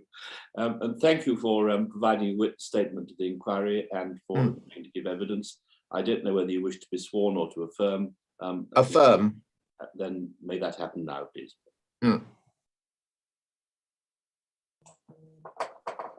Good afternoon, Dr. Temple. Can you see and Good hear me? afternoon. Afternoon. Can you see and hear me? Yes, I understand that you would like to affirm. correct. Thank you. Please repeat after me. I do solemnly, sincerely, and truly declare. I do solemnly, sincerely, sorry, can you repeat that? Sorry. Certainly. I do solemnly, sincerely, I do solemnly, sincerely, and truly declare and truly declare and affirm that the evidence I shall give and affirm that the evidence I shall give shall be the truth, shall be the truth, the whole truth, the whole truth, and nothing but the truth. and nothing but the truth. Thank you, Dr. Temple. Chairman? Thank you. In a moment, I'm going to ask Mr. Barr, counsel to the inquiry, to ask questions of you. There will be a 10-minute break in the middle of your evidence because it is being transcribed and the shorthand writers need that break. I hope you'll bear with us. Yes. Mr. Barr.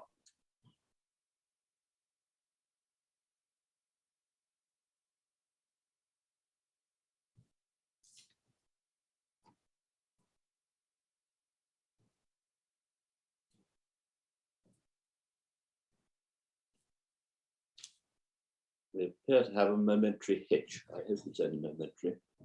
Mr. Barr?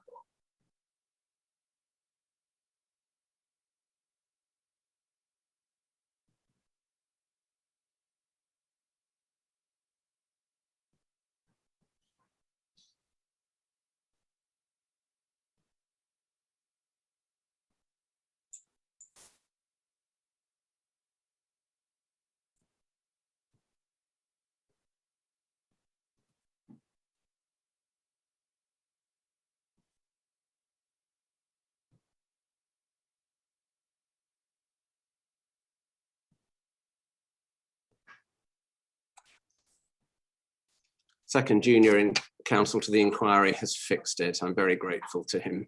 I hope that you now realise it is your turn to ask questions. Dr. Temple, could you confirm your full name, please? Yes, Norman Joseph Temple. You provided a witness statement to the inquiry dated the 3rd of March 2020. Are the contents of that witness statement true and correct to the best of your knowledge and belief? Yes, they are. You tell us that you were, in the late 1960s, a young man in London involved in the politics of the day. Correct. And that you were, at that stage in your life, a Maoist. Correct. And could you, very briefly, tell us what that meant to you in terms of your political aims and objectives? Well, 1967, the Vietnam War started becoming very intense and there was major activities around the world. At the same time, there were protests on everything. Really, probably the origin of everything is San Francisco. You have the civil rights movement in the mid-60s. That in San Francisco, you have the hippies, women's liberation, gay liberation. It started from there, but Vietnam blew up and there were protests all around the world, and it extended, it morphed into very general activities of many times. You've got Ireland was specific to Britain and Northern Ireland. There were activities in Britain with reference to Ireland. France had a major uprising in May 1968, and there were just many different activities in many different countries. But it was a general left-wing activity, lots of overlap. Anti-apartheid was one aspect of it. So I became involved. Vietnam was the focus at first. Then I decided, okay, it's the whole system. So I became very sympathetic to the idea of communism, of which there were two main factions. There was the pro-Soviet Union and pro-Chinese China, plus there was also the Trotskyists. So three big factions.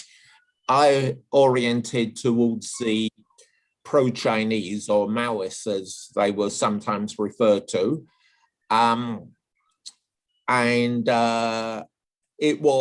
There's a slightly derogatory term called rent-a-mob, where you may, some people stayed with one specific organization. Some had a focus on Ireland, others on gay rights, other people on anti-apartheid. I was what you might call rent-a-mob, floating revolutionary. I was supporting everybody. Thank you. You've told us in your witness statement that you were a member of a pro-Chinese Maoist group. Can you tell us which group that was, please? Oh, God. Things were jumping around. So 1969, let's see, I was in a very small group in 1967 for a few months, 67, 68. Then there was Vietnam Solidarity. That's the one where Manchanda was in the leadership. So there was one group that was more Trotskyist, that was Tariq Ali. And we were Manchanda was the most prominent person. There was also Nick Bateson, who was a professor at the London School of Economics. And we organized a Vietnam demonstration. There was a big one, a huge one with 100,000 people. That was a high point. That was September 1968. In fact, Bill Clinton, I was on it. Bill Clinton was on that demonstration. He was a Rhodes Scholar in Oxford at the time. So that was 68. Then we go into 1969, and some people, factionalism was endemic. They were just splitting all the time. Everybody hated everybody. So early 1969, I got fed up with Manchanda for different reasons, which I won't bore you with. And the next demonstration was going to be, it was like every 6 months. So March 69, there were 3 demonstrations in London on Vietnam. The Trotskyists had their one, Manchanda was organizing one, and then I had met some other people and we organized a separate one. So there were 3 in March 1969. So I, together with other people, organized a demonstration. We were in Trafalgar Square and marched to the American Embassy. And that was separate from Manchanda. Later on, I was in other organizations. I can go through that if you want to know about that. Not just at the moment. So when you organized the March 1969 demonstration, did your group have a name? Well, the generic name everybody would use is the date of the organization, then Latin ad hoc organizing committee. So your demonstration is, shall we say, April the 21st. So the April the 21st Vietnam Solidarity Ad Hoc Organizing Committee. It was a generic name like that. I see. And in terms of the demonstration to the American Embassy that you organized, did you cooperate with the police in organizing that and tell them when you were going to march and where you were going to march? Yes, I went to Scotland Yard with another person, and we had a meeting with some senior police officers, and we agreed on the route. And when the demonstration took place, was there any disorder? A little bit. We went to, at the end, after leaving the American embassy, we marched down, what's the main road going from, the main road on the side of Hyde Park, going from Marble Arch to Notting Hill Gate. We're going down that road and we passed the Royal Lancaster Hotel, and it had an American flag outside it. And there was like a spontaneous attack on the American flag, just pulling it down. No, not violent, but it would come under the general heading of disorder, very low level disorder. Nobody was injured, nothing serious. Did people get arrested? Subsequently, not at the time, but subsequently, 3 people were arrested, myself and 2 others. There was a trial. I was acquitted. One person basically on his own evidence, the magistrate, it was pretty minor. The charge was not public disorder. The charge was theft on the grounds of attempting to steal an American flag, which they said had a value of £10. I was acquitted. I see. And you say that disorder was spontaneous? Yes. So did you as organisers take a line one way or the other as to how people joining your demonstration should behave? Not specifically. Demonstrations had a habit of turning into something of a riot. Outside the American embassy, it turned into riots. It was like a gigantic pushing match between the demonstrators and the police. The big one was 1968. There was probably 20,000 people in Grosvenor Square outside the American embassy. That was very large. The others were much smaller. But nobody was really injured. It was we're not talking island type activity. We're talking genteel English type activity, very low level, at the bottom end of violence. I see. And so if you participated in the 27th of October 1968 demonstration, there were 2 routes. There was a route that the main body took to Hyde Park, and the route that a number of Maoists and anarchists took to Grosvenor Square. Were you on that march? And if so, which route did you follow? To do with people I was linked up with, went Hyde Park at first, but the main Maoist lot went straight to Grosvenor Square, but I was in Grosvenor Square as well on that day. And could you, as an eyewitness to that then, give us an indication of the level of violence that you witnessed in Grosvenor Square on the 27th of October 1968? Well, as an eyewitness, very little. I think the main thing that happened before I arrived, I saw it on TV.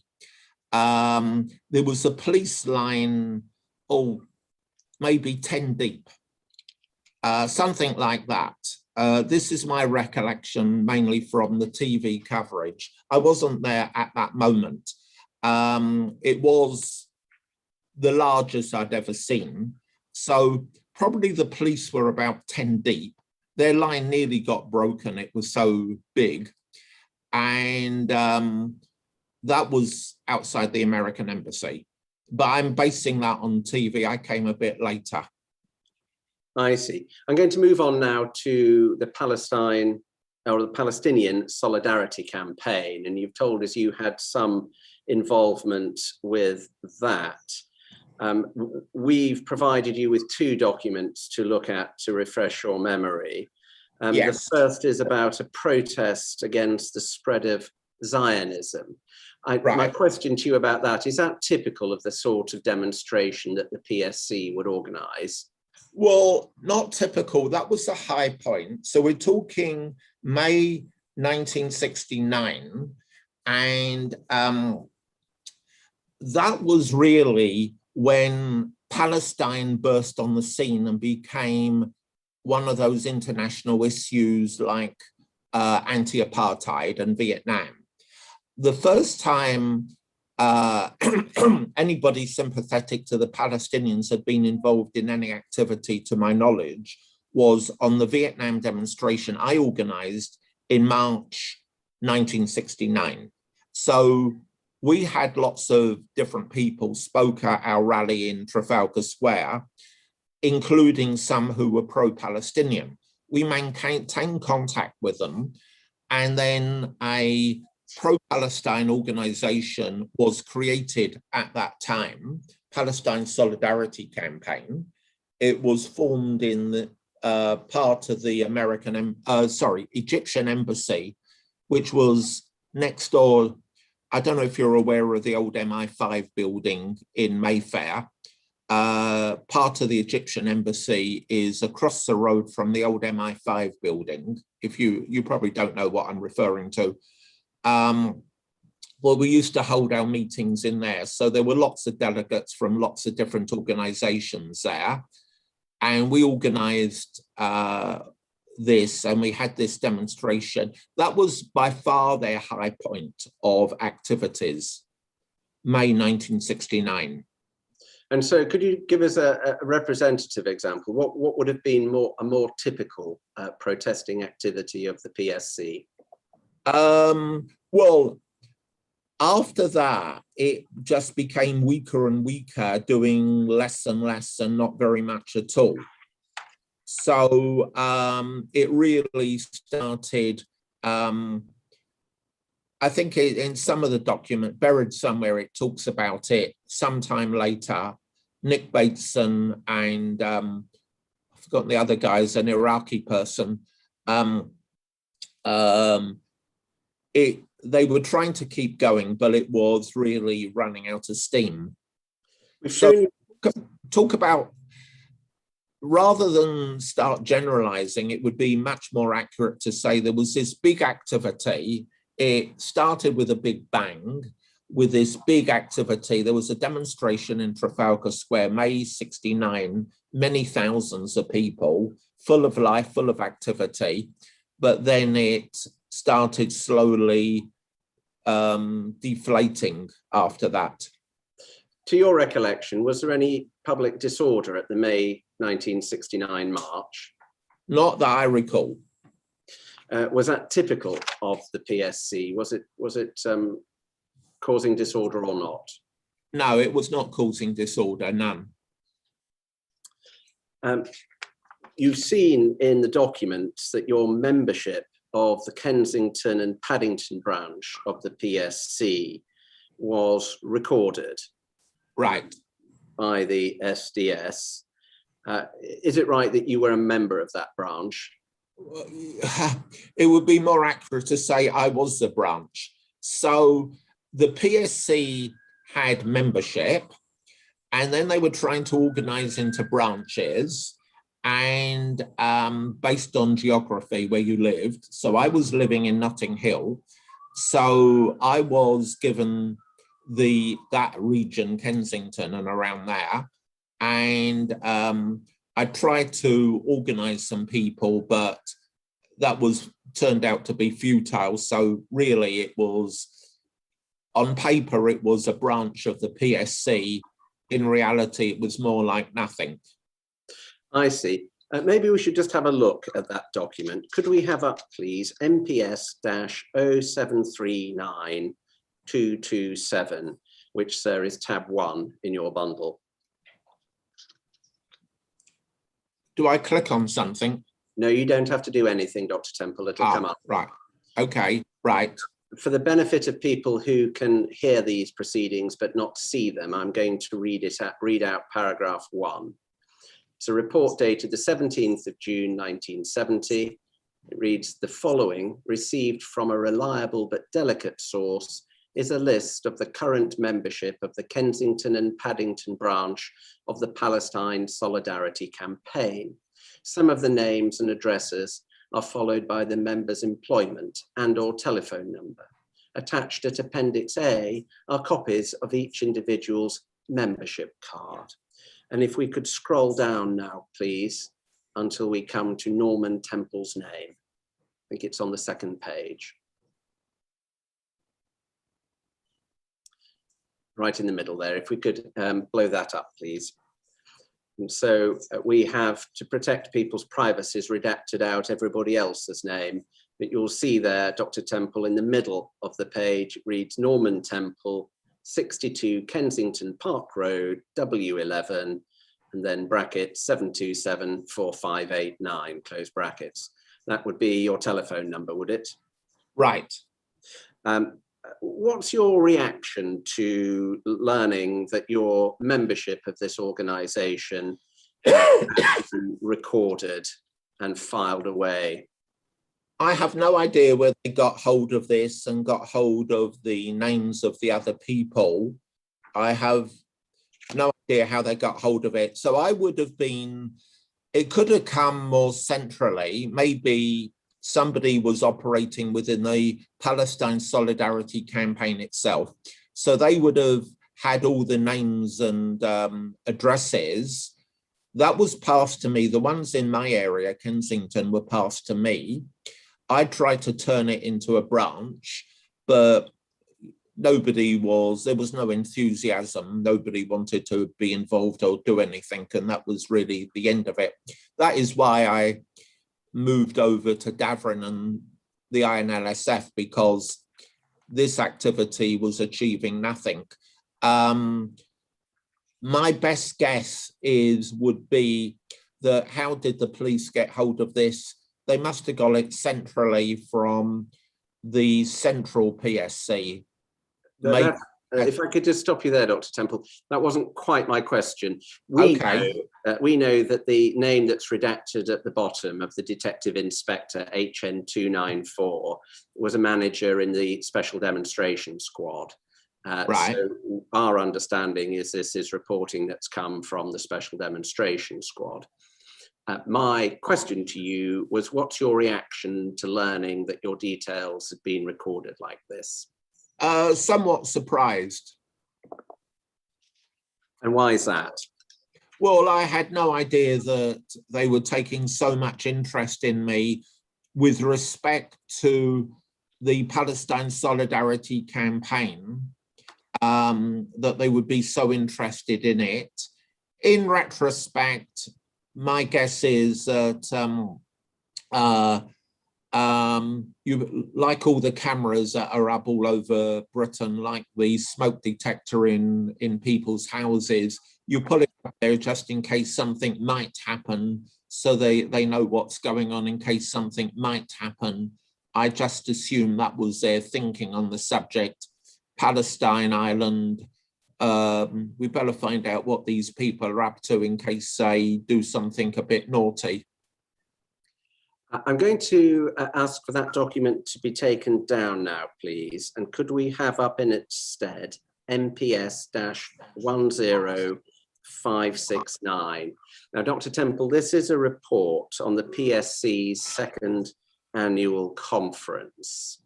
And I'm going to use it to ask you as a basis of asking you a few questions about the organisation in a little bit more detail. Right.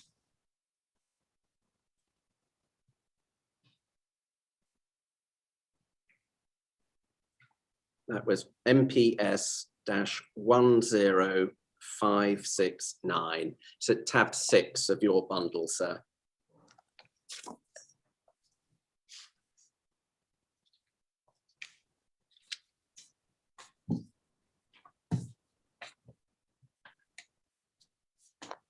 Well, I've got a massive document here on my desk. Okay, I was reading it last night, so I think I know what you're referring to. Since we seem to have a problem pulling the document up, what I will do is I will read the relevant passages. The first thing I wanted to draw to your attention was the membership numbers. And at the bottom of the first page, it reads, the registered membership of the PSC last year was 800. 1971 registrations were being renewed very slowly, and it was thought that membership would not be as high as last year. Does that give us a fair indication of the size of the PSC? Probably. Paper membership is just, it's like people joining a gym or going on a diet. You know, it's a statement of intention and maybe deluded thinking at the moment. A statement of, yes, I agree with it, so I put myself down as a member. Like the Labour Party and the Conservative Party have hundreds of thousands of members, most of whom do absolutely nothing. It's more like that. I see. Over the page, the report tells us that the PSC had 20 branches throughout the country, principally in universities and colleges. It goes on. Aha, we've got the document. Lovely. Thank you very much. So I was reading from the very top of the page. Right. Going on to subparagraph 3, it then says 10 organisations were affiliated to the PSC, of whom the majority were Arab student organisations, with the exception of CPGB-ML, BVSF, and the International Socialists. So yes. That is, if I'm understanding it correctly, 2 Maoist and 1 Trotskyist groups. Yes. CPGML is certainly Maoist. International Socialists are certainly Trotskyists. BVSF is, I think they're the guys.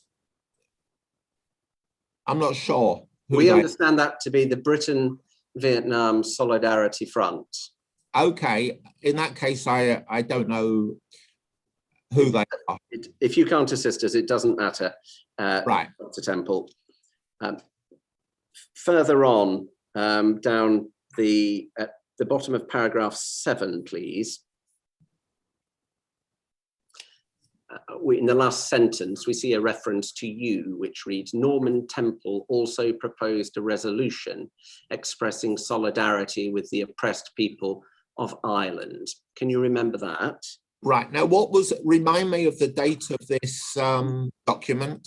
The document is dated the 11th of February 1971, and the conference date was the 6th of February 1971. Okay, so what this means is we organised that big activity in May 1969. Then we tried to do things and build on it and make it active. So late 69 going into 1970, it was, as I said before, deflating, running out of steam, nothing going on. And then that's around August 1970, that's when I got into contact with Davern and the Irish INLSF. So as part of being in the INLSF, I was still in contact with the PSC.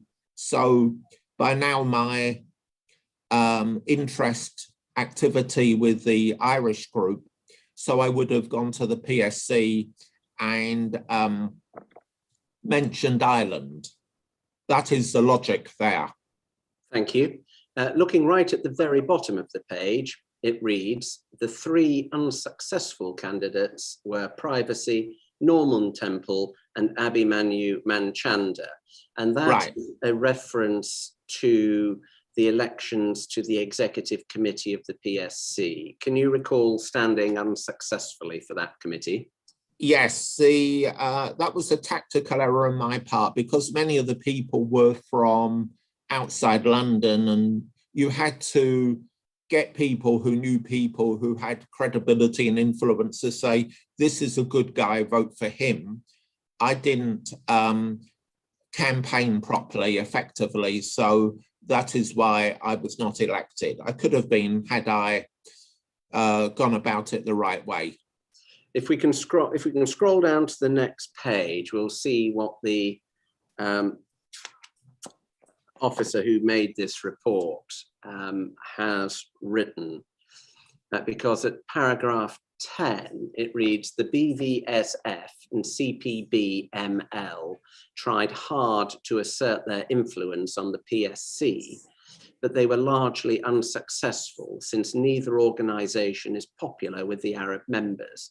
Manchanda had attended the meeting in the express hope that he and his organisations might gain some control on the executive committee, but the only votes which he and Privacy Redaction gained were from members of his own group.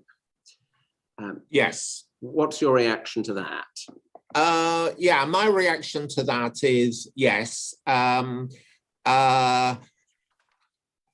Organizations tend to think they are the one true organization that understands the world and everybody should follow their leadership. So you have what in left-wing circles is sometimes called a broad front. So you have your central organization and you want to extend your influence so you can join another organization. In the Labour Party, I'm sure everybody remembers militants, infiltration, that sort of thing. It's the same sort of thing. That would be a well-known example, the militant group infiltrating the Labour Party. So this is Manchanda, who just was a tiny little group of half a dozen people, to try to expand their influence. Vietnam, Palestine, it didn't really matter much, just to try to gain some influence, boost his own importance to some extent. That now the CPBML was basically doing the same thing. The people on the previous page, Nick Bateson and Fawaz, whatever his name was, they were from the CPBML. So they were the people that really had a large degree of control within the PSC. They were being very successful. Manchanda, people were pretty much sick and tired of him, and he had very little influence. Thank you. We can take that document down now, please. Those are all my questions about the PSC, and we can now move on to the INLSF, the Irish National Liberation Solidarity Front. Yes. You tell us that you first attended a meeting in September 1970. How did you come to know about that meeting and to be able to attend it? Well, somebody I knew from Maoist type activities told me about it. It was, he said, hey, these guys are doing this thing. That was the worst bit of information I was ever given in my life, I think. I'm still in recovery, to be honest. Yeah, these things, sometimes something happens to you many, many years ago and it affects you for many, many years. But there we are. So I went along to this meeting in their pub in Paddington, and then I became very actively involved in it in short order. And was this a group that advertised its meeting or its meetings, or did you need to join by invitation as you did? No, anybody could turn up. That's how Alex Sloan got in. And before him, there was another person called Jackson. So Alex Sloan became involved early 1971. Before him, there was another person called Jackson, and I don't know why his name never gets mentioned in these documents. I've given it to Daphne. She knows about him. So he was already a member, but he turned out he was certainly with the police, and he was already a member when I joined. Anybody can come walking in there, and they were more than happy to see anybody who wanted to turn up. And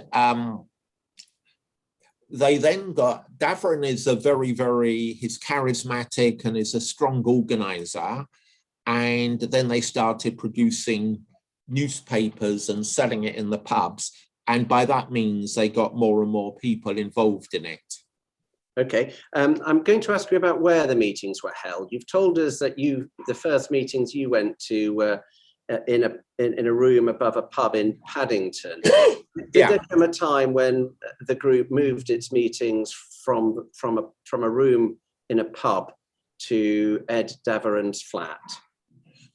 No, not quite. The meetings, there was a general membership meeting which took place every week. That was for anybody and everybody. Anybody who felt like it was welcome to turn up there and sit in at the meeting. So that was general membership. That's where Alex Sloan would go. And that's how he got involved. Then there was, well, to answer your question, I'll answer it with Davern's flat in Golders Green. I'll answer it in two separate ways. There was an inner group who ran things from the inside. They didn't advertise, this is the organising committee. Normally you'd have any organisation, any political organisation would have an organising committee. It would all be above board. They would be elected, the chairman, and whoever else. But they didn't do it that way. They had an internal organising committee who were in charge. I was invited to join this after 2 or 3 weeks, and we would have our meetings in Davern's flat in Golders Green. That was invitation only, and we were organising everything. Separate from that, we would be producing the newspaper, so we would invite people to come and help. So we needed help, it's labour intensive. So Alex Sloan mentions going to the flat. He wouldn't have been going there to do any organisation, to give his opinion. Well, let's do this next week. Why don't we organise a demonstration? No, he would not have been involved in that, but rather helping with producing a paper. I see. I'm just going to come back to how public the organisation was, because I've got two documents which to us seem quite difficult to reconcile, and you may be able to help us. So I'll ask you the question after I've shown you both documents. The first is MPS-0739 490. 490. Okay, right. I didn't read that this morning. Okay, 490. It'll come up in a moment. I'm having to give the full numbers to the people who are working the equipment. Yeah.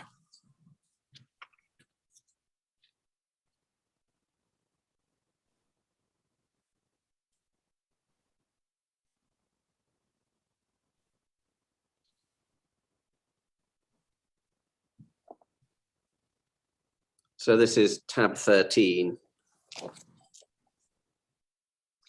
I'm looking at paragraph 4 of this document. It's a report dated the 21st of April, 1971. And I'm interested in the second half of that paragraph. Which paragraph? Paragraph 4. I'll read it out okay. for the transcript. Yeah. The relevant bit says, he said that from next Sunday, the meetings would be held in the Halfway House, public house, Camden Town. Davern and Privacy Redaction stressed that the meeting place should be kept as secret as possible over the next few weeks, and under no circumstances should the name of the public house be mentioned on the telephone, as they did not wish Special Branch to know the location. Now, if we can take that document down, please, and if we could have up the document, which is MPS-0739-863. So that's tab 19 of your bundle.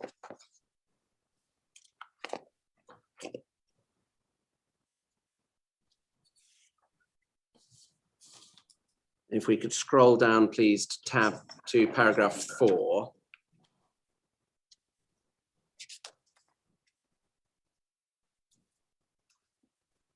And that reads, Privacy Redaction has stated that the Irish National Liberation Solidarity Front cannot continue to use the premises at Privacy Redaction as its headquarters, and the committee is now looking for new premises, preferably with a shop front, so it could be used as a bookshop. The office would have to be sited in an Irish area, i.e. Kilburn or Camden Town, privacy redaction stated that having the officers at her home was causing conflict between herself and her husband, as they found it impossible to have any time to themselves. So I've shown you two documents, Dr. Temple, the first of which suggests a rather secretive attitude to where the group would be meeting, but the second suggests that the group was keen to have a bookshop. Can you help us as to how we reconcile the apparent tensions as to the level of secrecy? Yeah, I think this is nothing more than people thinking aloud. This is not specific plan. To call this a plan would be an exaggeration. It is not a plan. It is thinking aloud. This would be a good idea. Why don't we do this? But never reached a level of serious organisation. So the meeting in the other document, the pub in Camden Town, I have no recollection of ever going to a pub in Camden Town. So it sounded like a good idea at the time. This would be a good idea. There must have been some problem with the pub in Paddington. I can't remember why. Maybe the guy put the rent up. I don't know what happened. Maybe he got fed up with us. I don't remember why. There must have been some problem there. So they needed another pub. But I do not recall ever having meetings in a pub in Camden. Maybe we did, and I just can't remember.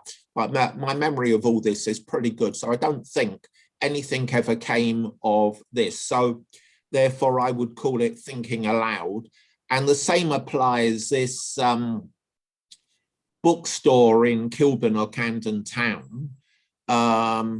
IE should obviously be EG. You should teach the guy some good English there. He should know the difference between EG and IAE. I'm sure you would not make that mistake. So an Irish area. No, I can't even remember anybody talking about it. That was, Davern always liked to be very optimistic. That was part of his style. In order to make people support him, we're building up to greater and greater things, more people, more activities, more money, etc. So he liked to be ultra positive. So that was probably him being ultra, we're going to organize a bookshop, we're going to get a bookshop, something like that. Now, the bit about Davern's flat, yeah, it was squashed in. They had their bedroom, which was out of bounds to everybody else.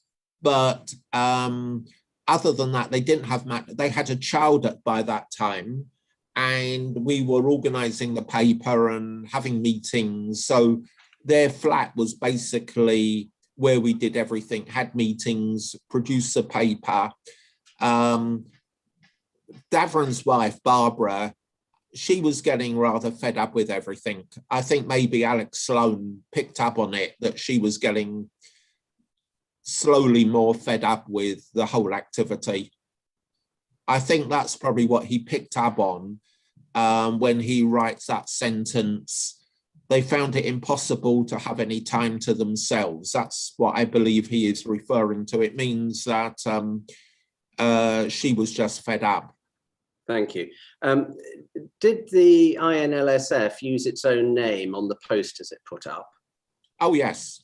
And I've seen reference in the papers to a membership form and consideration being given when a form was filled in as to whether to accept a member. What were the selection criteria? Oh, I have no memory of ever even seeing that form before. That's one of those things like thinking aloud, we can call it, where this is a good idea. We've got to be more official. We've got to be more organized, more like a proper organization. So therefore, if you're joining any organization, where Labour Party or anything else, you fill in a form. So that's what we should do. But I don't even remember even seeing that form. How security conscious was the INLSF? Well, yes, it's really a badge of honor that the worst thing, of course, is to be ignored. If you're a revolutionary organization and the police consider you so trivial in importance that they just ignore you, well, that's the ultimate insult. You really need to believe that the police are spying on you because you are so important. Now, we had it in our heads at the time that the way the police would spy on you is by somehow tapping your phone. So somebody had heard from somewhere that it might be possible to use a telephone. We're talking 1970 technology, remember. It might be possible to use a telephone as a bugging device. Now we know you can do that with an iPhone, yes. It can be done, but that's today. At that time, it was very, on one occasion, we even unscrewed the phone and tried to look inside it for a bugging device. And when we had a meeting, we took the phone out of the room and put it outside it had a long lead and we put it outside the door. So in case the police were using the phone as some sort of bugging device, that was the main activity, was assuming the phone was tapped. And avoiding saying too much on the phone in case the phone was tapped. That was the main security activity. Thank you. I'm going to ask for one of the paragraphs of your witness statement to be put up now. Could we have UCPI 503461 up, please? And then page 3.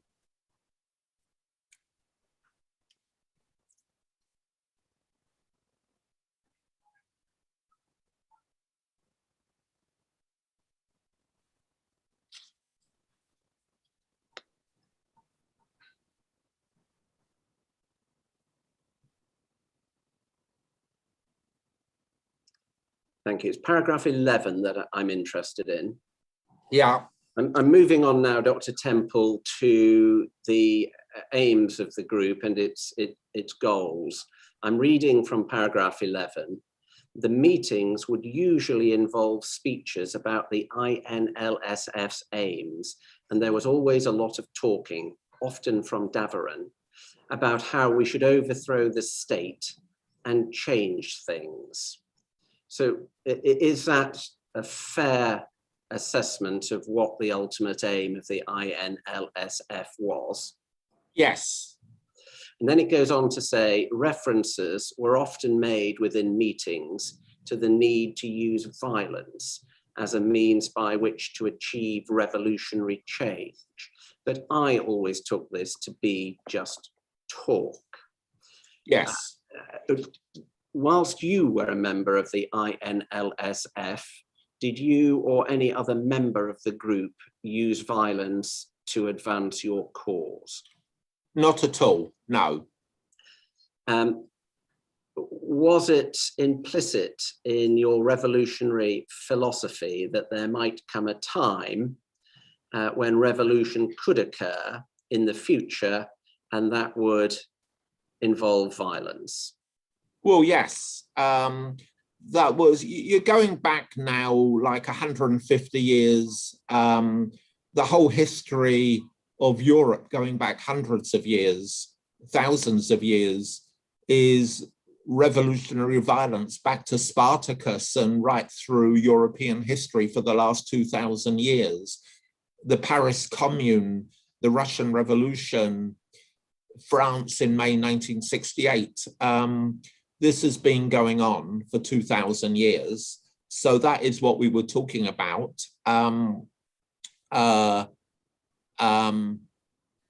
Sometimes in parts of the world, not in Europe, but in developing countries, this happened, Vietnam, Iran, and other countries. Could I ask you about a sentence a little bit further down in that paragraph? I'll read it out. It says the talk of using revolutionary violence was in reference to some future time when the time would be right for such activities, similar to the situation that then existed in Northern Ireland.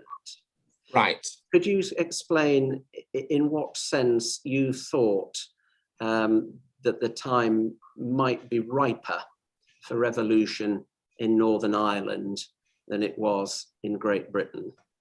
Well, Northern Ireland, I don't want to bore you with a history lesson on how Northern Ireland came into existence, but Northern Ireland, there was a movement and still is. You know, the government of Ireland considers Northern Ireland part of Ireland. If you're born in Belfast, the Irish government will give you an Irish passport.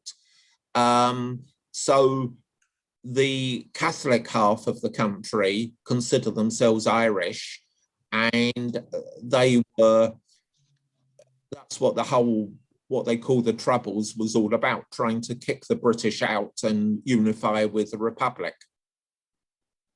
In what sense would that bring about a revolution? I'm really interested in what it was your group thought. Well, that was specific. Okay, that was specifically Northern Ireland. Every place in the world has its own features. Northern Ireland is totally different in its history and its political organizations, is totally different to everywhere else on planet Earth. So we weren't using Northern Ireland as a model for anything. Rather, we were talking in a strictly general communist revolutionary sense about some type of communist revolution that should in theory happen at some future time when capitalism collapses. And was your group focused on Northern Ireland because you thought you had more chance of bringing that about in Northern Ireland than you had in Great Britain? No, not at all. Rather, before I joined, Davern had met up with Joe O'Neill, and I think Davern, Vietnam was going quiet, nothing much was going on there. And so Davern thought, well, I think he originally came from Ireland and thought, well, this would be interesting. Why don't we have a group related to Ireland, Northern Ireland, and have solidarity with Northern Ireland, which means the half of Northern Ireland, the Republican half of Northern Ireland. So it was just an accident, really. Joe O'Neill, Davern, and one or two other people formed this group, which then became the INLSF.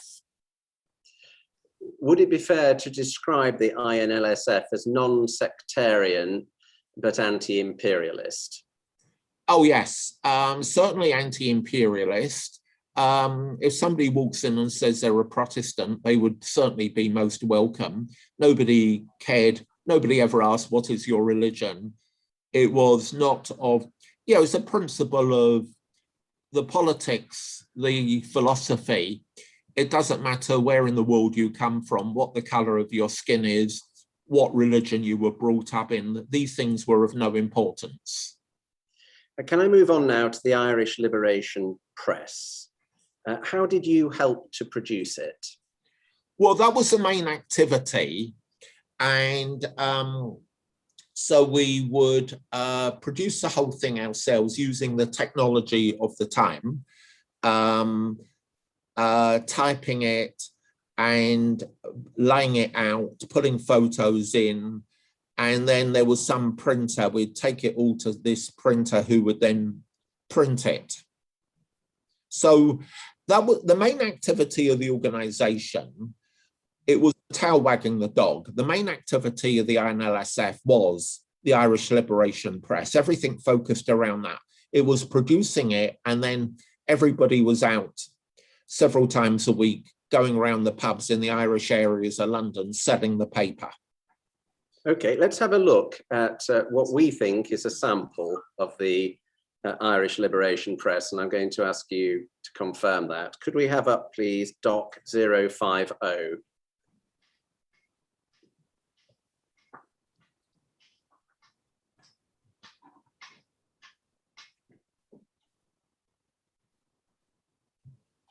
Yes. Now that is, I just received that copy this morning.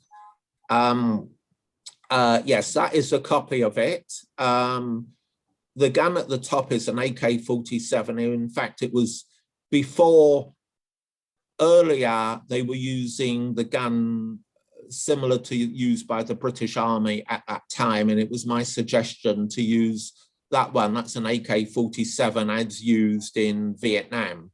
So that's why you have the AK-47 there. But yes, that newspaper represents the views of the INLSF. Okay, thank you. If we move to the second page, please.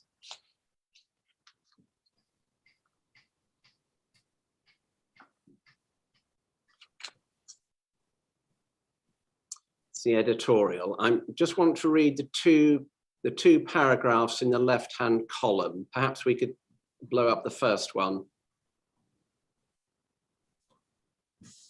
This is the editorial, which is headed "Revive the Fighting Spirit of 1916" with a big exclamation mark. It reads, "A huge banner still flutters over Ireland this day. Another, as yet incompletely conscious of its power and historic mission, is seeking to replace it. The first is none other than the reactionary banner of British imperialism, stained with the blood and tears of the people of Ireland, past and present. Its emblems are colonial murder and profiteering, battalions of aggressor soldiers shooting Irish workers on Irish soil, CS gas, rubber bullets, water cannon, batons, armored cars, curfews, looting, unemployment, poverty, degradation of the people, arrogance and brutal attempts at terrorization. This banner is held in the gory hands of the British ruling class, represented at different times by Tory and Labour imperialist regimes at Westminster. The little finger of their grip is provided by treacherous puppets in Stormont and Dublin. Today, this banner casts a shadow over the common people, working men, women and children, Catholic, Protestant, and those of no religion alike. The grip, however, is not as firm as other days have witnessed. This banner of imperialist plunder has most definitely commenced its downward descent." And in the second paragraph, the second banner is the opposite of the first. It is the banner of the deprived and heroic people of Ireland. It is the banner of Irish national liberation unity, independence and socialism. It is the fighting, proud, determined banner, as yet moving in a largely spontaneous and oftentimes uncertain manner, is seeking to assert its dominance. This banner is gripped in the hands of the exploited Irish masses, as yet not represented in their own disciplined organizational form, the vehicle of freedom. The grip on this banner grows daily tighter and stronger. This banner of collective struggle and sacrifice has commenced its upward ascent in the New World era, in which imperialism is heading for total collapse and the forces of national liberation and socialism are heading for total victory. Does that give a fair flavor of the publication? Yes, but I would explain it better by explaining that the entire organization was a reflection of the views of Davern. Everything there is written by Davern. He, in terms of writing the paper, nobody was invited to ever write an actual article. We were given sort of chicken feed, small little bits, and would write very, very short little bits of a few sentences, taking something that was reported in a newspaper and turning it into a paragraph. So, whereas Davern wrote everything, so the whole organization was nothing but whatever Davern said it was going to be. I would liken the way everything was done. The best analogy I can give you is Trump. So Trump makes his policies. We're going to build the wall. We're going to ban Muslims from coming to America and whatever else. He wakes up in the morning and dreams up some crazy idea and says, this is the policy, and every person supports it. And if you disagree with Trump, you will be thrown out of the Republican Party because you have to 100% agree with everything that Trump says. The NLSF was similar to that. Davern was the editor, but his definition of the word editor went far beyond the dictionary definition of the word. It meant he was the editor in the normal sense of the word and the author of everything. So all this is written by Davern, and you couldn't disagree with him. He never made a mistake. If he made a mistake, Rule 1, I don't make mistakes. Rule 2, if you see a mistake that I made, I refer you to rule number 1. I never made a mistake. Everyone else makes mistakes, not me. You see, I just see a strong similarity with Trump in the way his head worked. Now, to get back to your specific question, as best as I can, that's very, very colourful language. It sounds like something from a Borat movie, I would compare. What you've written there, you could use that as a dialogue in a Borat movie. It would fit quite well. It's full of all these cliches. That's the best answer I can give you there. Well, Dr. Temple, thank you very much for that. I think so if you agree, I think this may be a good time to give the shorthand writers a 10-minute break. Certainly. Okay. Dr. Temple, will you be back in 10 minutes, please? I'll be sitting here waiting for you. Thank you. I'm waiting to hear eventually why you're still recovering from the experience. I'll be delighted to tell you. I'm back in 10 minutes. Good afternoon, everyone. We will now take a break. May I remind those in the virtual hearing room to remember to join your breakout rooms, please. The time is now 5:30 p.m, so we shall resume at 5:40 p.m. Thank you.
Good afternoon, everyone, and welcome back. I will now hand over to the chairman to continue proceedings. Chairman.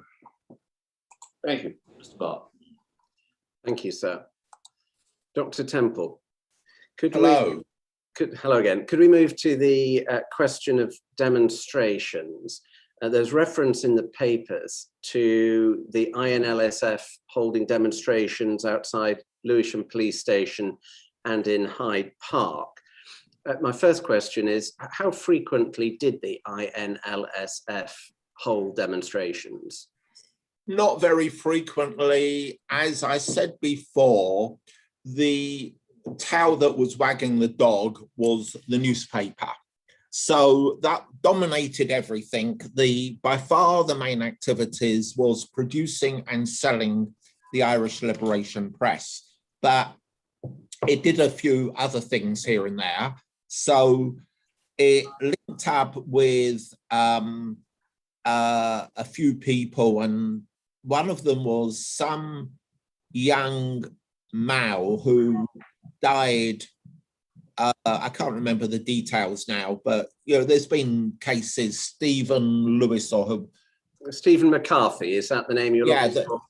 Okay, that's the name. There was the more famous case in more recent years that's still going on with somebody who was killed in London, right? That's a very famous case. This was something comparable, McCarthy, and we organised a demonstration, and that ended up that his relatives got into a fight with the police. One or two of them ended up, if my memory serves me correctly, they got arrested. One or two may have even had a prison sentence out of it. So that was an activity in relation to somebody who died. Then there was a demonstration, Hyde Park. This might have been, the date may have been May 1971. I might have been in Ireland at the time. I'm not sure. Okay, well, can you give me an idea of what sort of size INLSF organised demonstrations were? Maybe 200, 300. That would be a very rough estimate off the top of my head. And what level of cooperation did you extend to the police when organising and conducting your demonstrations? Oh, I don't remember. I was not involved in that. I see. You have described the police as being regarded as the enemy within the organisation. Yes. Does that suggest that you might not have been all that cooperative as an organisation, or is that unfair? Oh, that would be a very accurate statement. I see. And you've described the demonstrations as disruptive but peaceful. Could you describe the level of disruption caused by INLSF? Well, three things come to mind. There's a demonstration in Hyde Park you're referring to. I cannot remember being on that because I think it was at the time that 5 of us went to Ireland on a trip.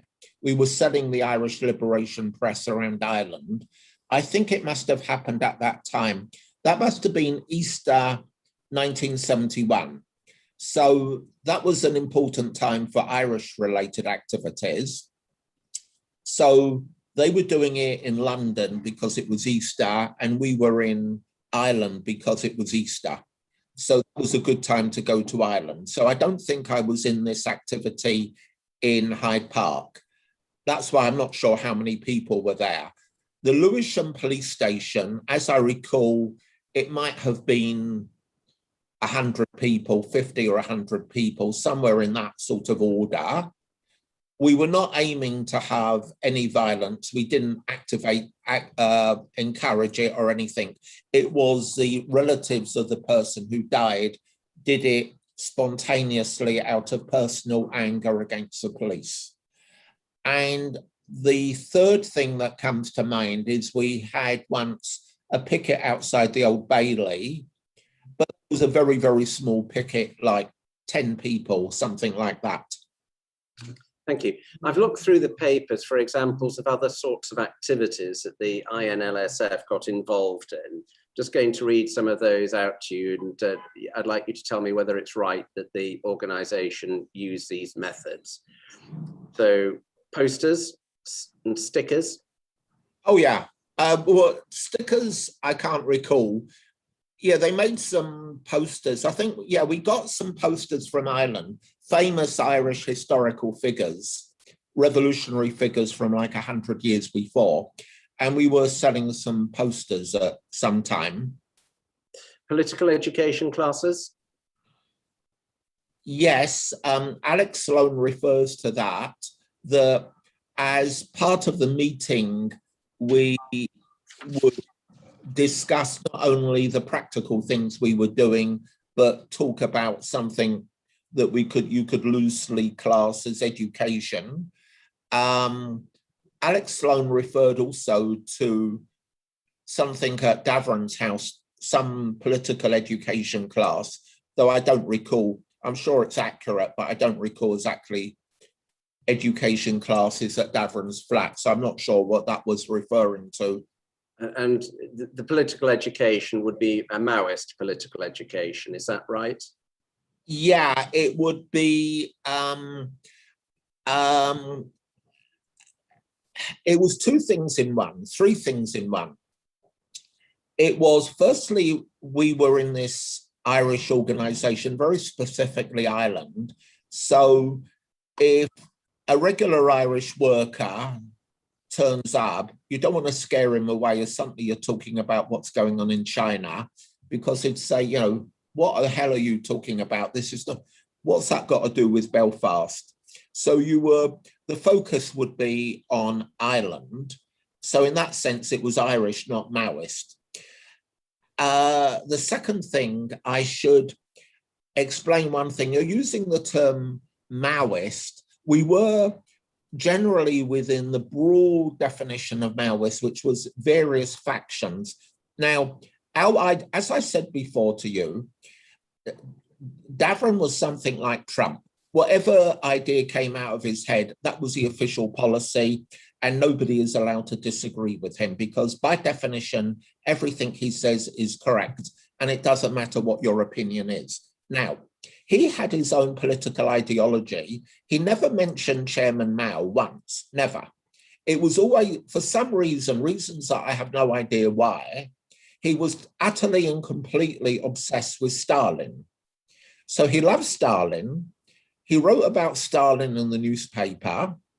He didn't ask other people, do you agree with me? No, this is the way we're doing it, and I'm correct, and you are guilty of a crime if you do not agree with me.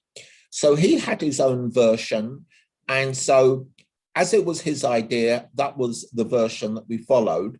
So there would be things on Stalin in there, but nothing ever on Chairman Mao.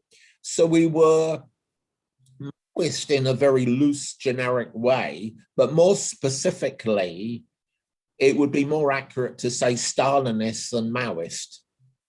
Thank you. The other thing I've noticed in the papers is adopting and supporting causes. Now, one of those causes was a campaign in support of Stephen McCarthy's family, which you've already mentioned. In relation to that, can you help us with whether Alex Sloan would ever have met Stephen McCarthy's relatives? I don't know. And another cause that was supported seems to have been the Black Unity and Freedom Party. Can you help with what the link was between the INLSF and the Black Unity and Freedom movement? Yes, this was a Black organisation. They were two branches, one in South London, one in Finsbury Park. And we had very friendly relations with them. They were the only other organisation in the entire world that we were friendly with. We were not friendly with anybody else. And it was because probably our activities were so different. They were involved in Black activities and we were involved in Ireland. So therefore, there was no opportunity to suddenly have an ideological debate and end up walking out on each other. So we both needed friends. They were very happy to have us as friends, and we were happy to have them. And so we would meet here and there. On one occasion, they were going to go to Manchester for some activity. So myself and a couple of other people, we went with them to Manchester. They had 3 minibuses, so there must have been 25 of us in the group, and we all went to Manchester for a weekend. Thank you. There's a document I'd like to show you. It's MPS-0739488. 488, I saw that this morning. 488. And we could we go to page 2, please?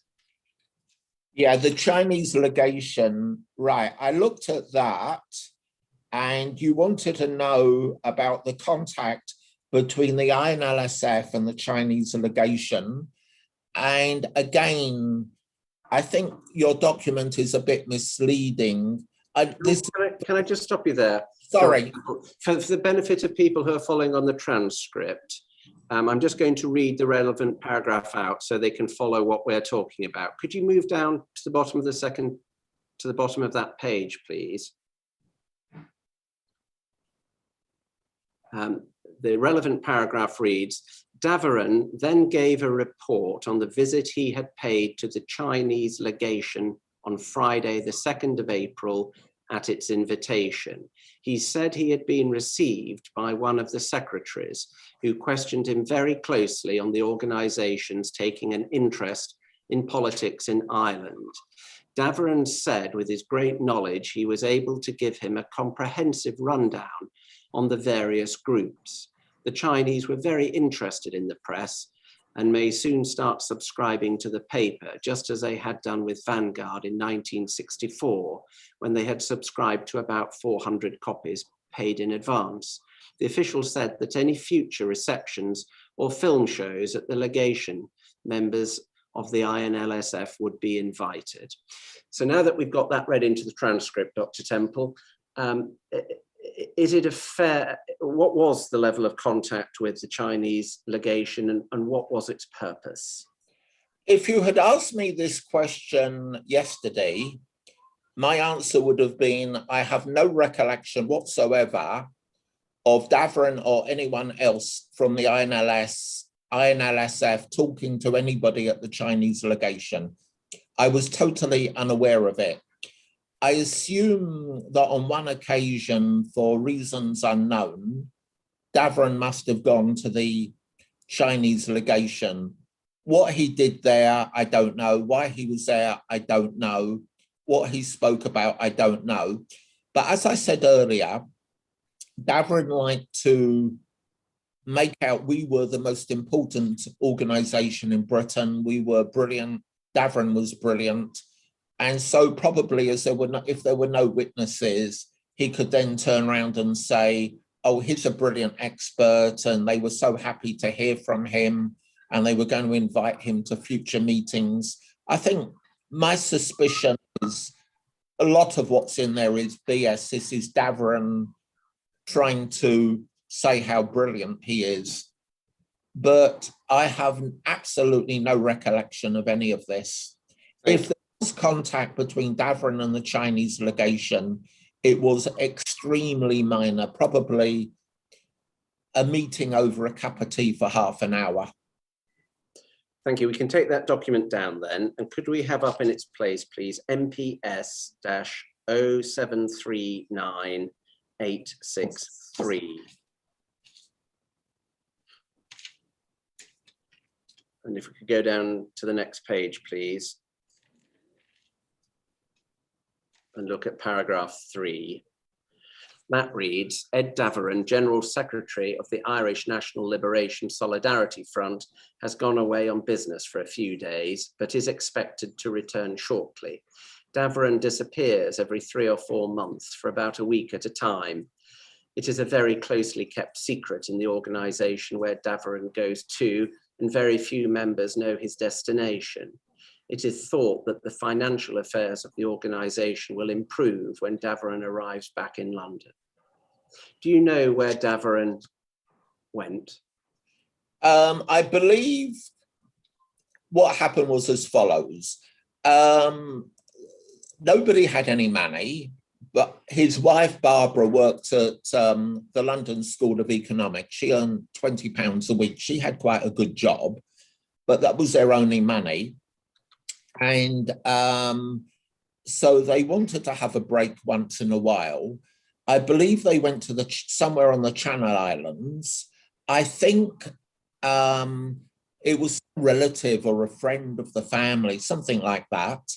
And they could go and stay there at no cost. So I believe they would fly there. It was nothing to do with political activities, nothing to do with money. Alex Sloan just was hearing some gossip. I think he was trying to make some guesses here what was going on. Within the inner circle of the organisation, there was no secret about this. Davarin wanted a break and he went with his wife to the Channel Islands. Later with his son, he went there. He took the son with him on the plane. This was just a break, to the best of my knowledge. But Davarin being Davarin, it's within the realms of possibility. He was up to some activity that he didn't tell us about. Okay, thank you very much. I want to move now to your trip to Ireland, which you've already touched upon. First of all, you tell us in your witness statement that you were turned away by police at the port of Liverpool. Do you know why that was? Yes, because our main purpose in going to Ireland, well, we were there to meet people, as many people as we could, and tell them what we were doing in London, but also to sell the paper in Ireland, sell as many copies as possible, both for the benefit of selling the paper so people could learn about us, but also to get money. Now, so we had this van and we had several thousand copies of the paper in the van, and somebody from the security type people, wasn't a uniformed police, but it was somebody, there was already Easter 1971, there was already a lot of security between Britain and Northern Ireland. And somebody there noticed all the papers and decided it would be very unhelpful to have people going to Northern Ireland, bringing all these newspapers with. So he refused to allow us to get on the ferry. Thank you. Could we have up, please, MPS-0739-489?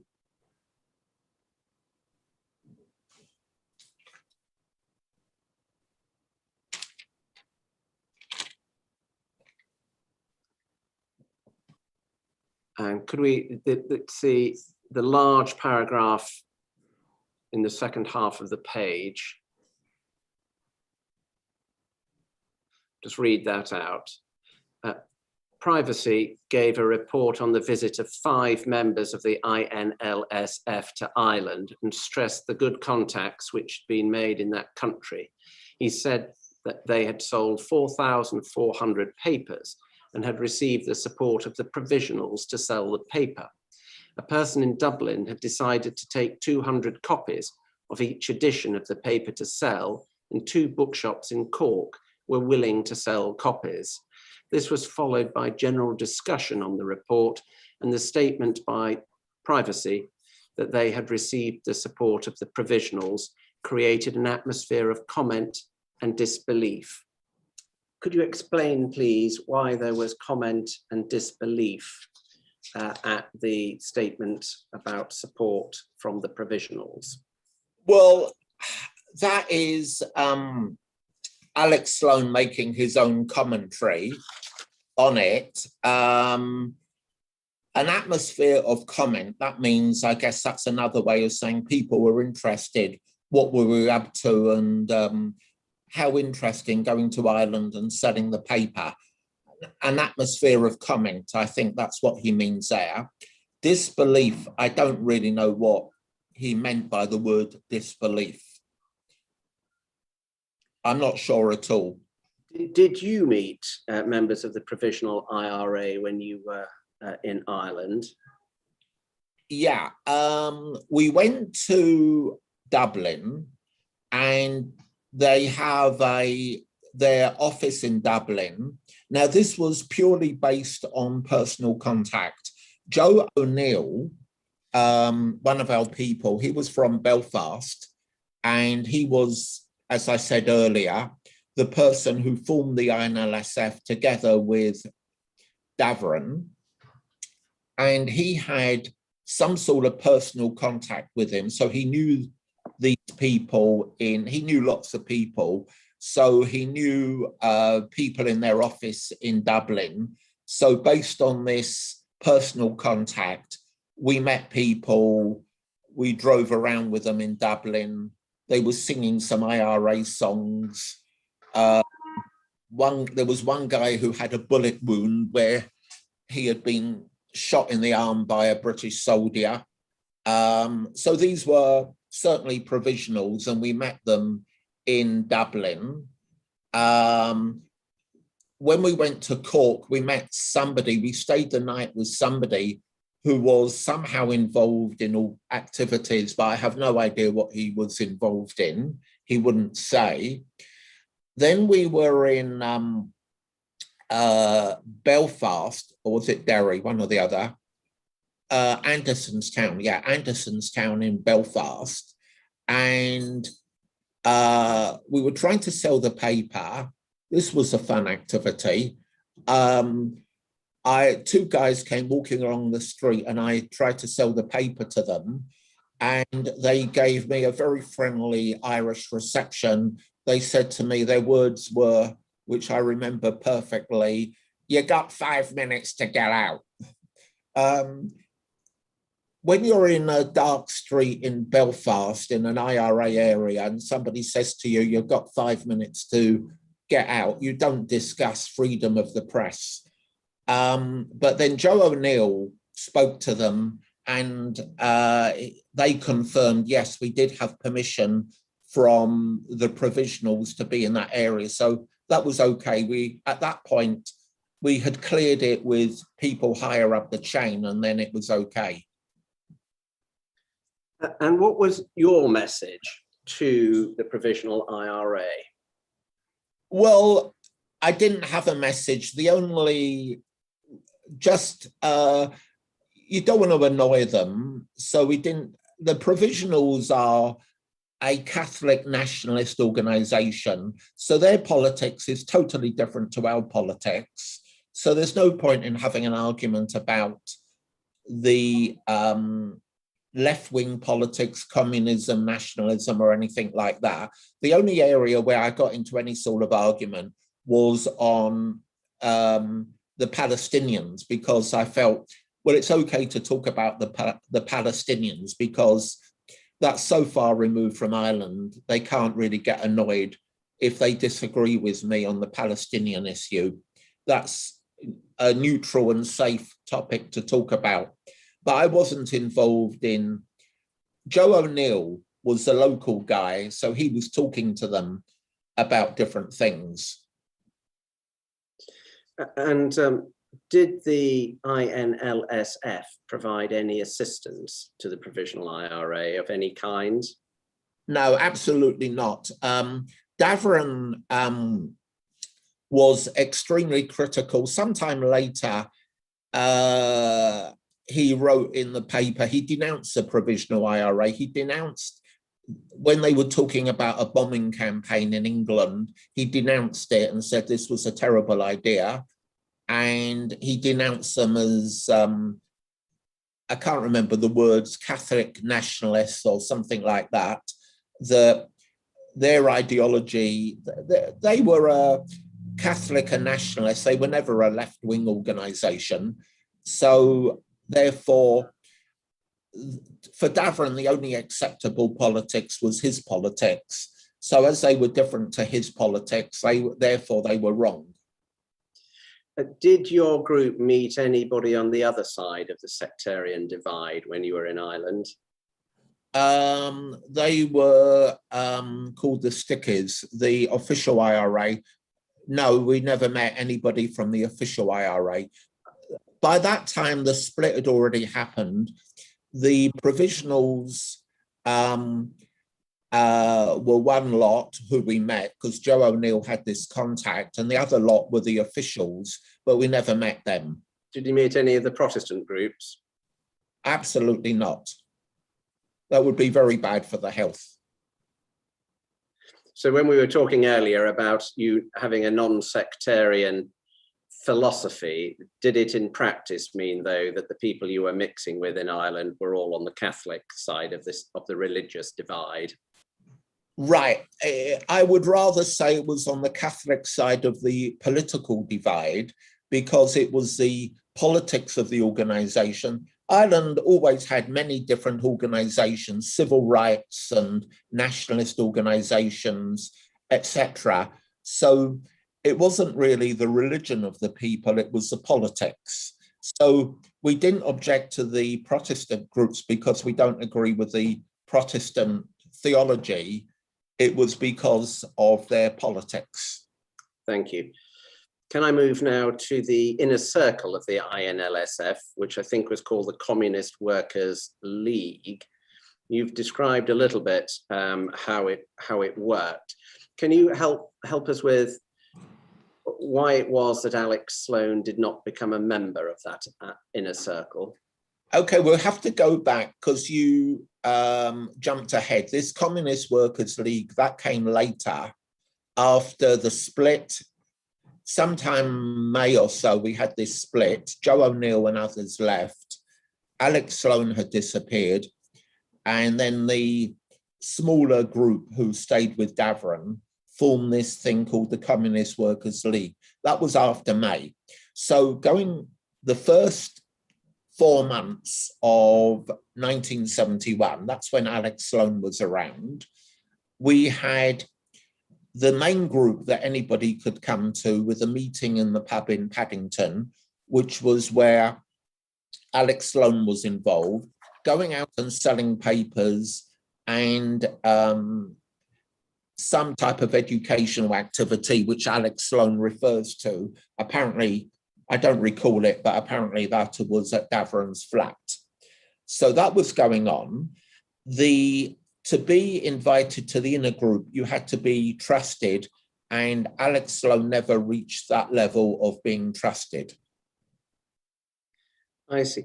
This may not matter very much, but looking at the documents, we've got a report about the Communist Workers' League, which is dated the 18th of June, 1971.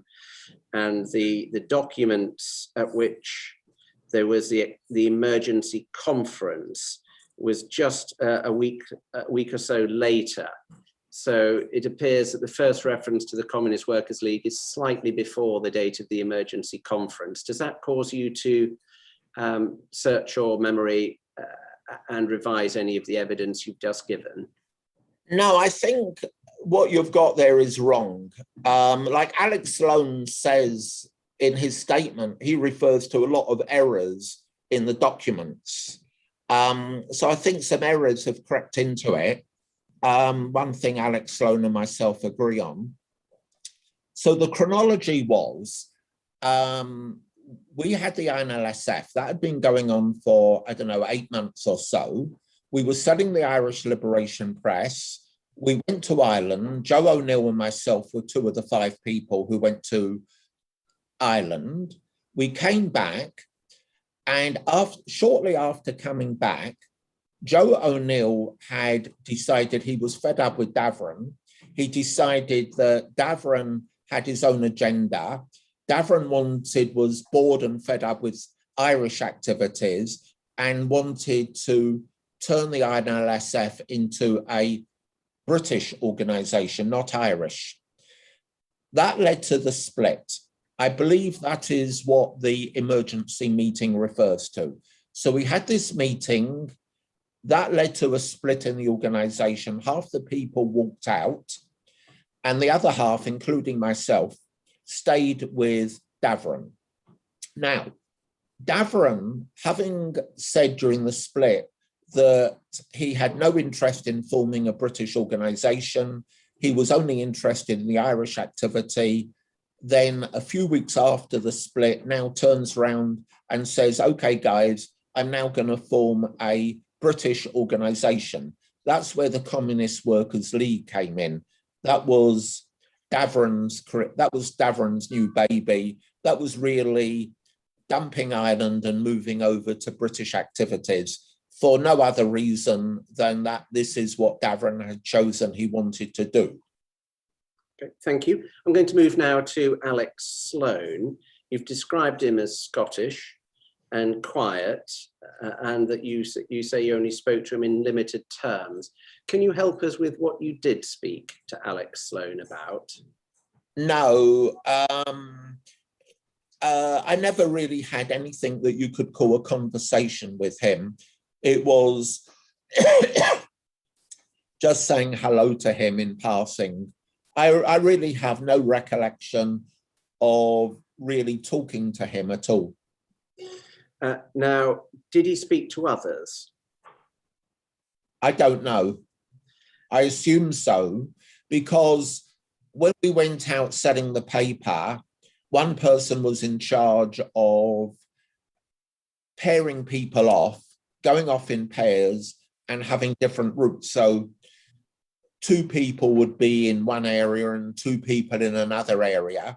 So he would have been paired off with somebody and he would have been speaking to that person, whoever it was, but that person was not me. Did he befriend anybody in particular or talk to anybody in particular? Not that I recall. Was it common in the INLSF for people to be close to one another, or was it normal for the social ties to be quite loose?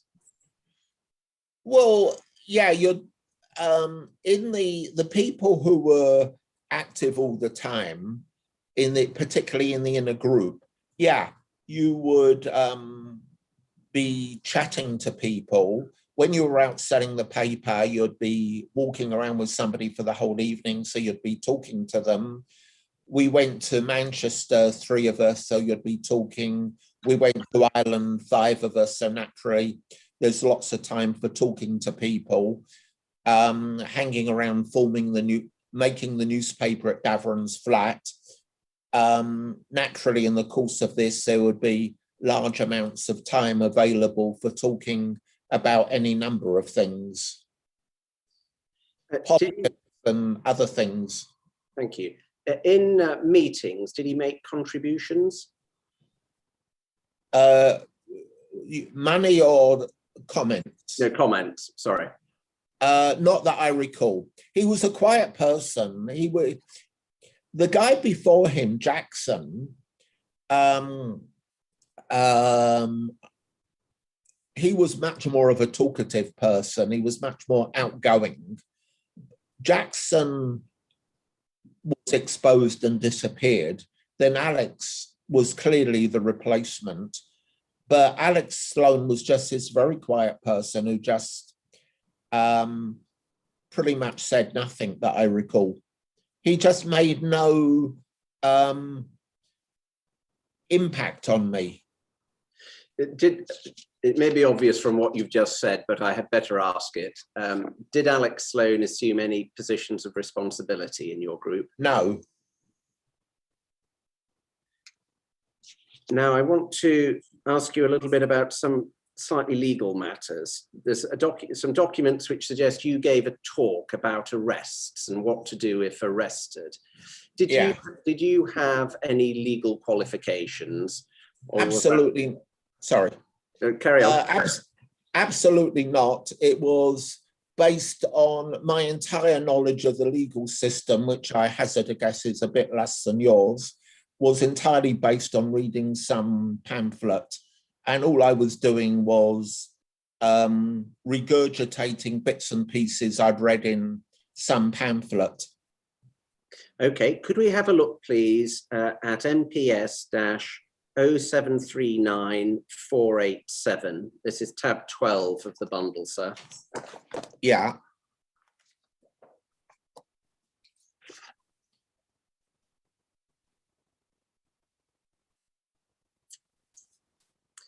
And if we could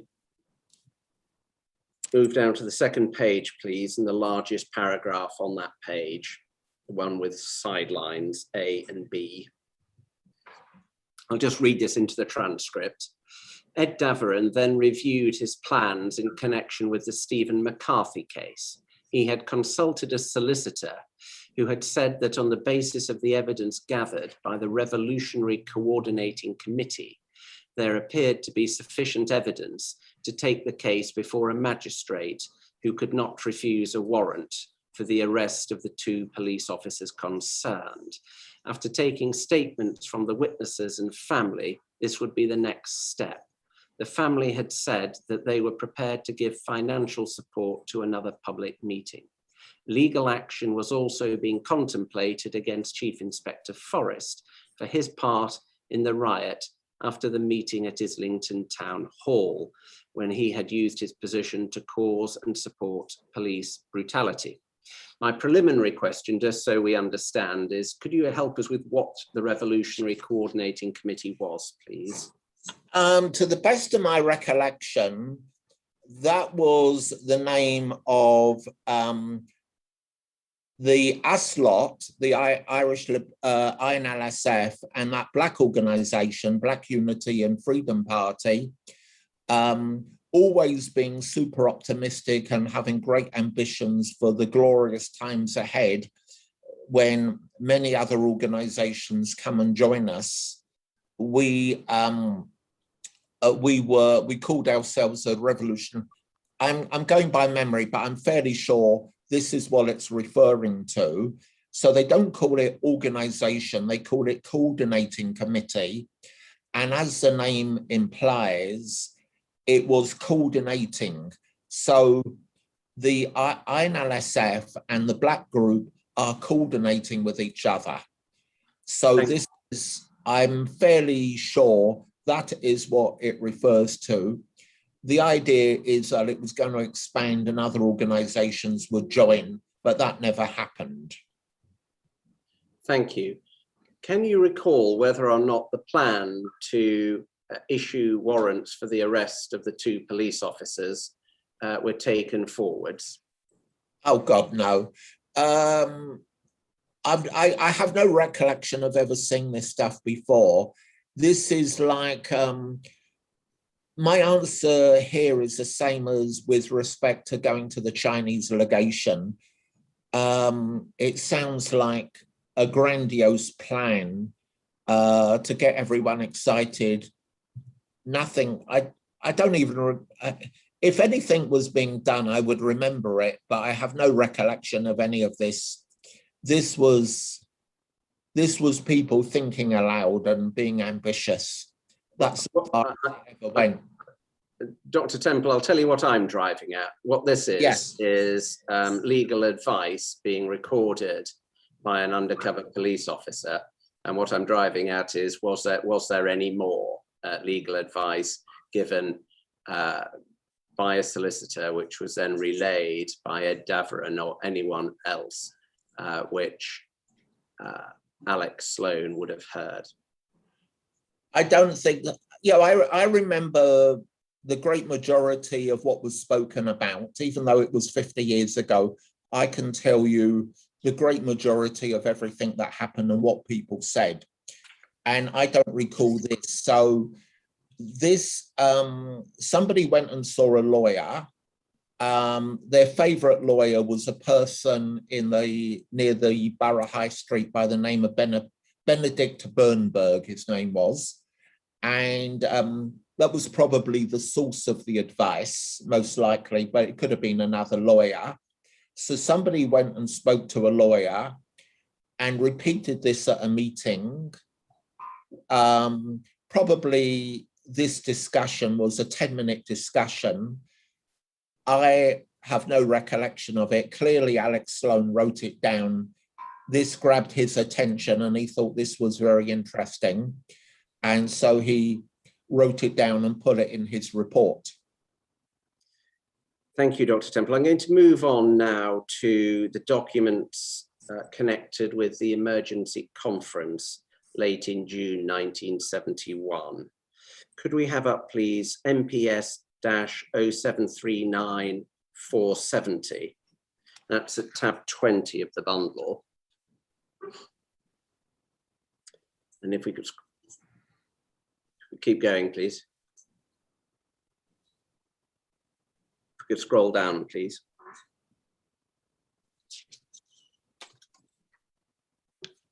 To the next page. Thank you. If that could be expanded, lovely. Thank you very much. Now, the dates that we can take from this document, Dr. Temple, are that it said that there's a paper attached to this report, which is the basis of the conference that is being set up. An emergency conference is being announced to be held on the 26th and the 27th of June.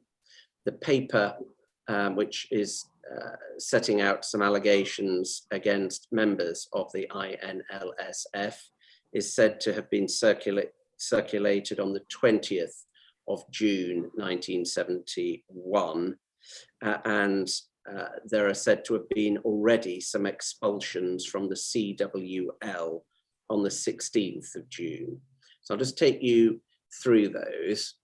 The first paragraph reads, due to dissension which has arisen within the organisation, the Irish National Liberation Solidarity Front has issued a document at Ed Daveron's instigation, copies of which are submitted herewith, calling for an emergency conference to be held throughout the weekend of the 26th and 27th of June 1971 at, and then a privacy redaction. If we could go to the bottom of this page, please, and look at paragraph 5. It says, privacy and privacy were expelled from the Communist Workers' League of Britain, Marxist-Leninists, the inner caucus of the INLSF, on the 16th of June 1971 for the already quoted reasons. It is promised that all aspects of the organisation will be discussed. And then if we could go to page 7, please. This is the paper that was attached to the report, which was to form the basis of the conference. If we go to the bottom of the page,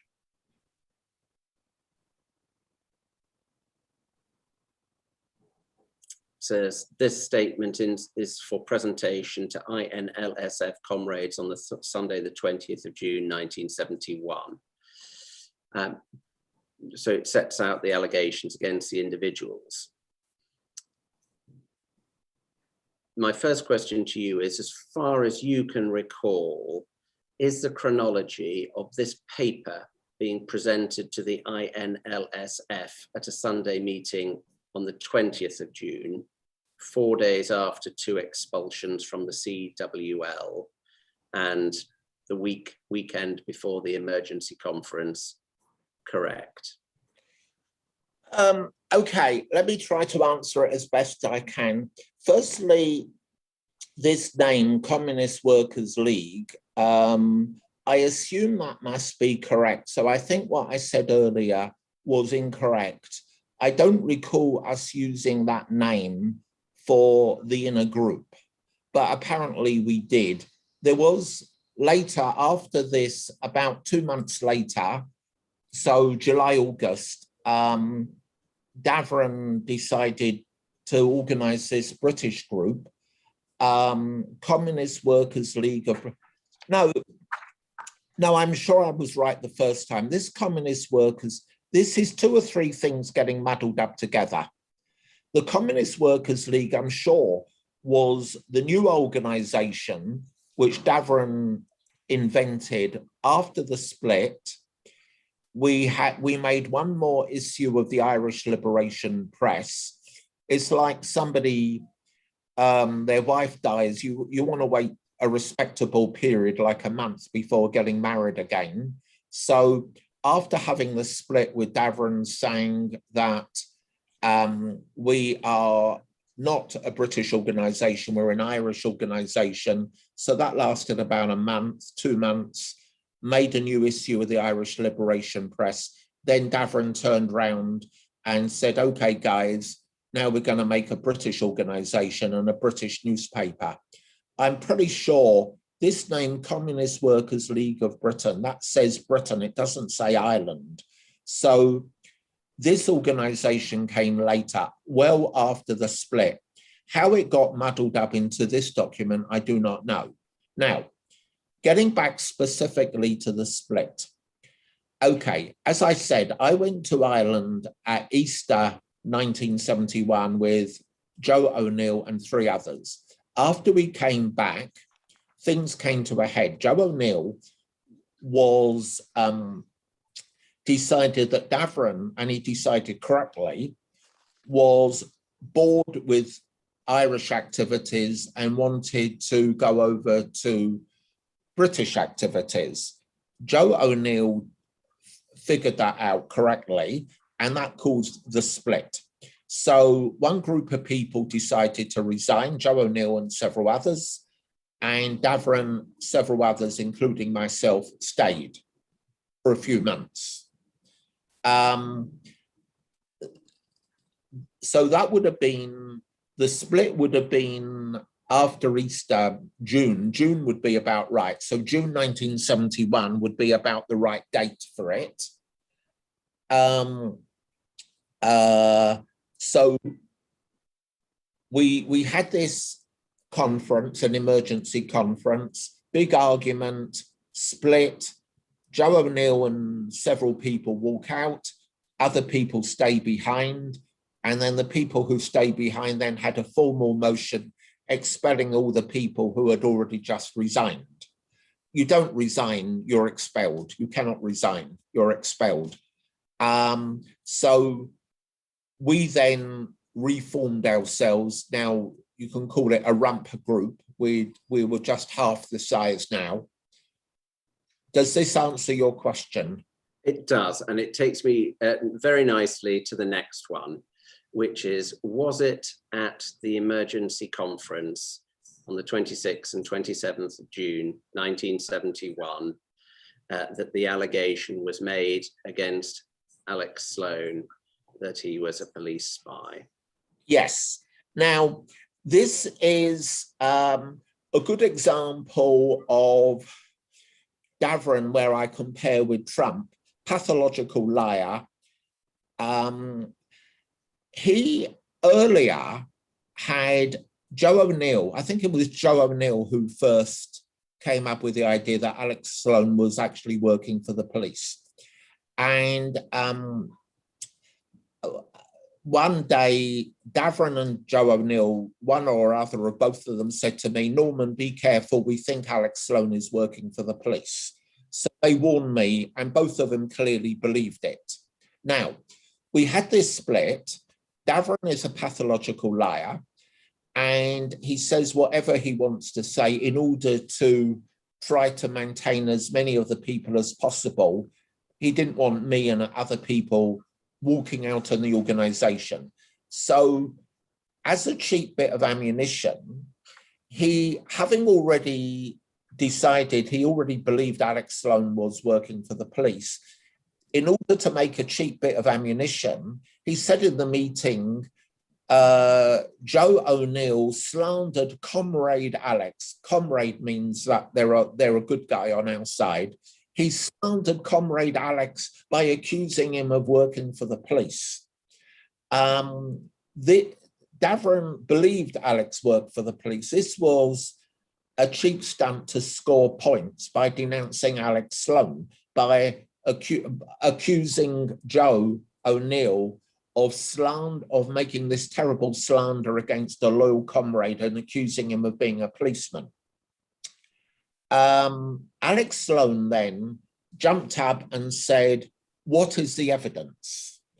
He was denying it. And so then Alex Sloan realised his days in the INLSF had come to an end. He had to disappear after that.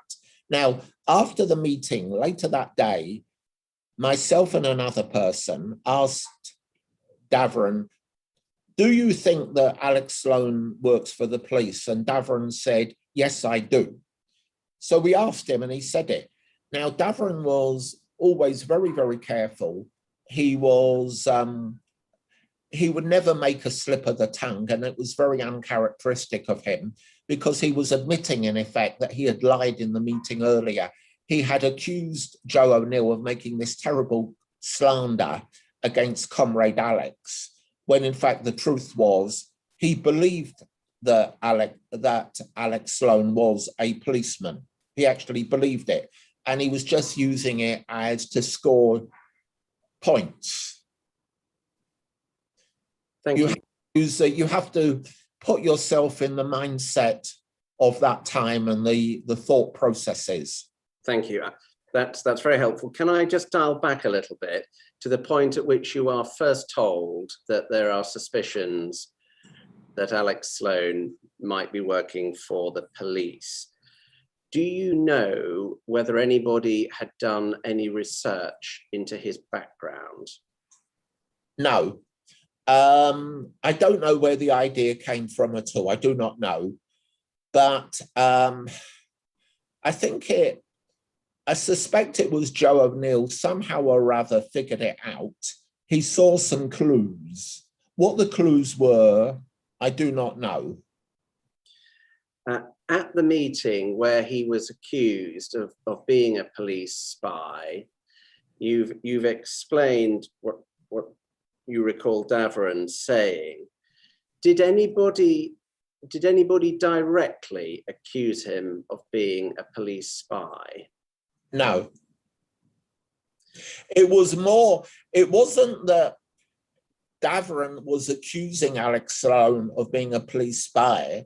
It was Davern was accusing Joe O'Neill of slandering Comrade Alex by maliciously, falsely accusing Alex Sloan of being a police spy.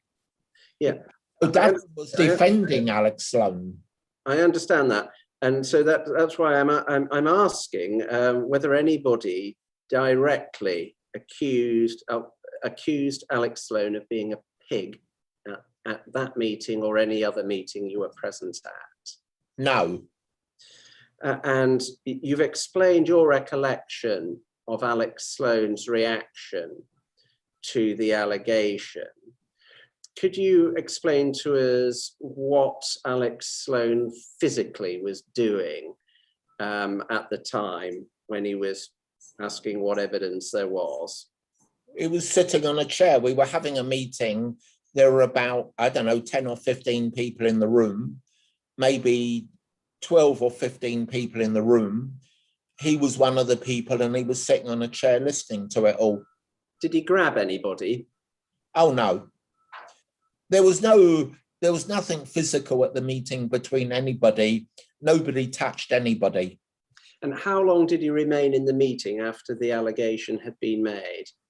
Well, the meeting continued. That was one little bit of an argument that went on for hours, talking about Joe O'Neill was accusing Davern of trying to turn the Irish organisation into a British organisation. There were many different aspects of the argument. Joe O'Neill had one lot of arguments. Davern had another lot of arguments. This went on for hours. And this little bit with Alex Sloan and whether or not he was working for the police was one little bit of a long argument going on for hours. So I think I'm understanding that I'm not getting the impression that Alex Sloan stormed out of the meeting or anything like that. You're telling me? Oh, no, he didn't storm out of the meeting, no. Could you help us? Why did you, with the other member of the INLSF, go to Alex Sloan's flat later that evening? Well, because he called us. What clearly happened is Alex Sloan decided he couldn't effectively be a police spy anymore. The mere fact that there was suspicion, that was more than enough. He couldn't possibly be effective any longer. And so clearly he decided to throw a wrench in the works. He would go out, try to do a little bit of sabotage before disappearing. So what he did was called up somebody and said, these two people, I saw them out of my window spying on me in the street. And this was several hours after the split. And the two people, one from each side of the split. So that meant by inference, one of the people who was on our side of the split was collaborating with somebody on the other side of the split. And therefore, the obvious intent was we would be suspicious of the guy who was pretending to be on our side, but who knows what his real loyalty was. So Alex Sloan then said to us, this is what happened. I saw these two guys look spying. I can't be in your organization anymore. Obviously, people don't trust me. Therefore, I'm leaving. We shook hands with him on very amicable terms. I shook hands with him and said, well, good luck, comrade. There was no animosity. Thank you. Do you know whether anybody actually ever did follow him? Were you able to confirm or deny that? Not that I know of. Nobody ever told me they followed him. Joe O'Neill somehow or other decided he was probably working for the police. Why he came to that conclusion, I do not know. In terms of the idea that Alex Sloan said what he said to you that evening to divide the group had already split by that stage, hadn't it? Correct. So how would it further damage the group? Because one of the people on our side of the split who stayed with us, he said this guy was together with a guy on the other side of the split. They were together side by side outside his flat, apparently spying on him. So the people now on our side of the split should not be in any contact with the other people. We've divorced them. Why? There's no valid reason why somebody on our side of the split should be dealing with somebody on the other side of the split. Did he say when he'd been followed? Well, it all must have happened over the course of a few hours. Or maybe the next day, something like that. Was he saying that he had just been followed, or was he saying he had been followed in the past? It would have been right after the split. So the split was one day. Then maybe it was that night, perhaps. You know, I don't remember exactly the chronology, but it was a very, very short period of time. Perhaps it was 24 hours. So there was a split. There's two groups now. And maybe a day later, Alex calls us and says, hey, I have to resign from the organization because you guys are spying on me.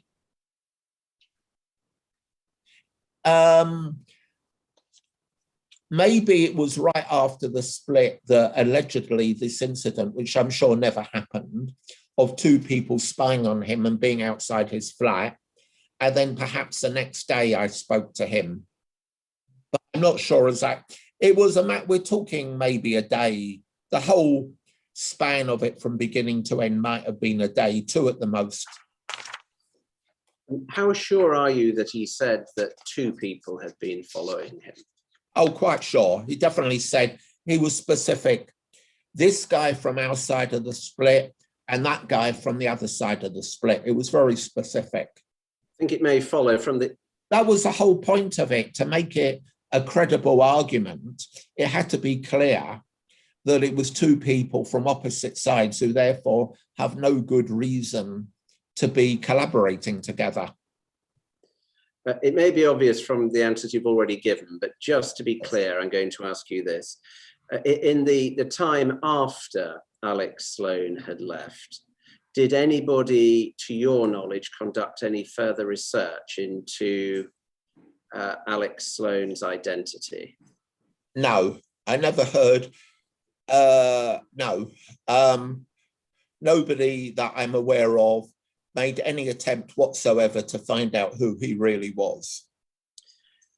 Thank you. I'm now going to move beyond the INLSF very briefly.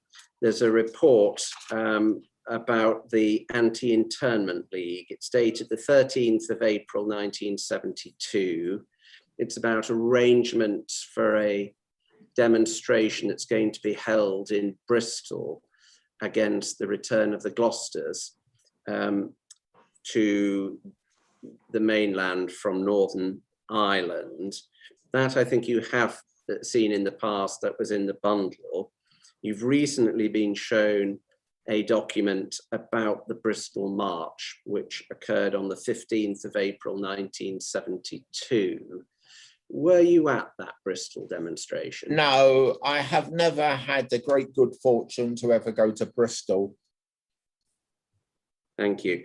But were you at, you are recorded as having been at the meeting in Camden Town at the Irish Centre, held on the 11th of April, 1972. Were you at that meeting? Not that I recall. What happened was, I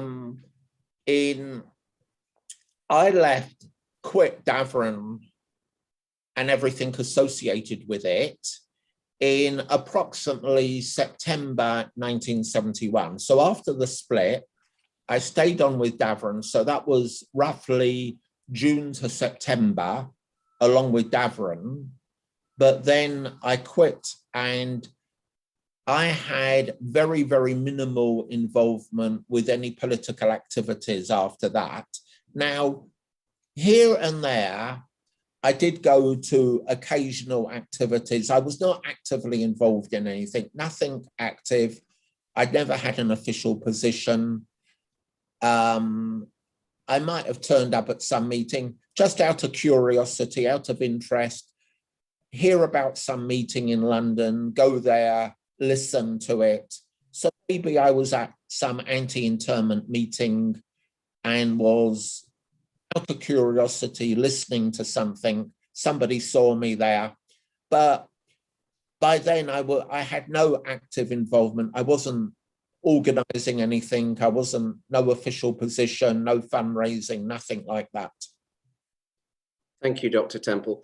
Now, just finally, can you help us with what your understanding of the Cultural Revolution was back in 1971? I'm talking now of the Cultural Revolution that was going on in China. Well, yes. I was at Liverpool University for a brief and very unsuccessful period from 1965 to 1967.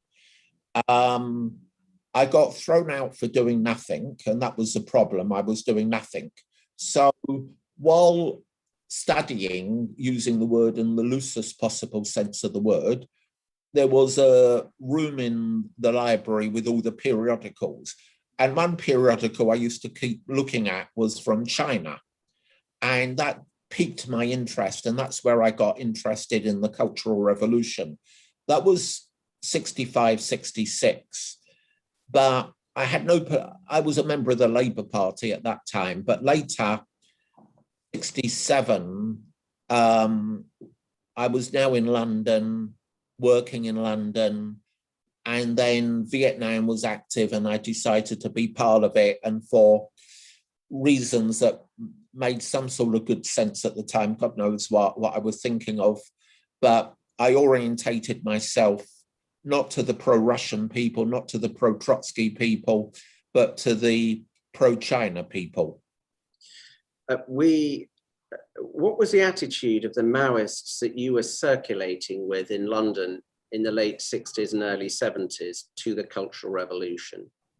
Well, it was within the broader ideology. So there's three key ideologies on the left. There was the CPGB, Communist Party of Great Britain, which was pro-Soviet Union. There was multiple Trotskyist organizations, which you've referred to some, IMG, International Socialists, and a few others. They were against the Soviet Union, against China, but pro-Trotsky. And then there was the pro-China people, of which there were different factions. So the biggest was probably the Communist Party of England, Communist Party of Britain, Marxist-Leninist, which was led by a man called Reg Birch, who was a head of a trade union, big trade union. Nick Bateson was part of that. There was also a complete lunatic organization called the Communist Party of England, Marxist-Leninist. They were complete lunatics. So there were several groups. So I was within that general mishmash. That was ideology. This is the ideology. I suppose what I'm driving at is this, is we now know that a very large number of people lost their lives in China during the Cultural Revolution and the purges that were involved, part of it. Was that known to Maoists did the Maoists in London at that time know that was going on? No. There was already before that, 10 years before it, there was what was called the Great Leap Forward in the 1950s, where millions of people died of starvation. But that was also covered up, just as what happened in Stalin's Russia was covered up. So the Cultural Revolution, the version that comes to the West is, again, Trump is the perfect analogy. There's one version of Trump that you can see on Fox News, and there's another version of Trump that you can see on CNN. They're two totally different versions of the same story. We have the same thing going on here. So there's a reality, which was the purges, and all that was going on. And then there was the image of it, which was an ideology that we liked, that attracted many people. Could we have up, please, UCPI 608823?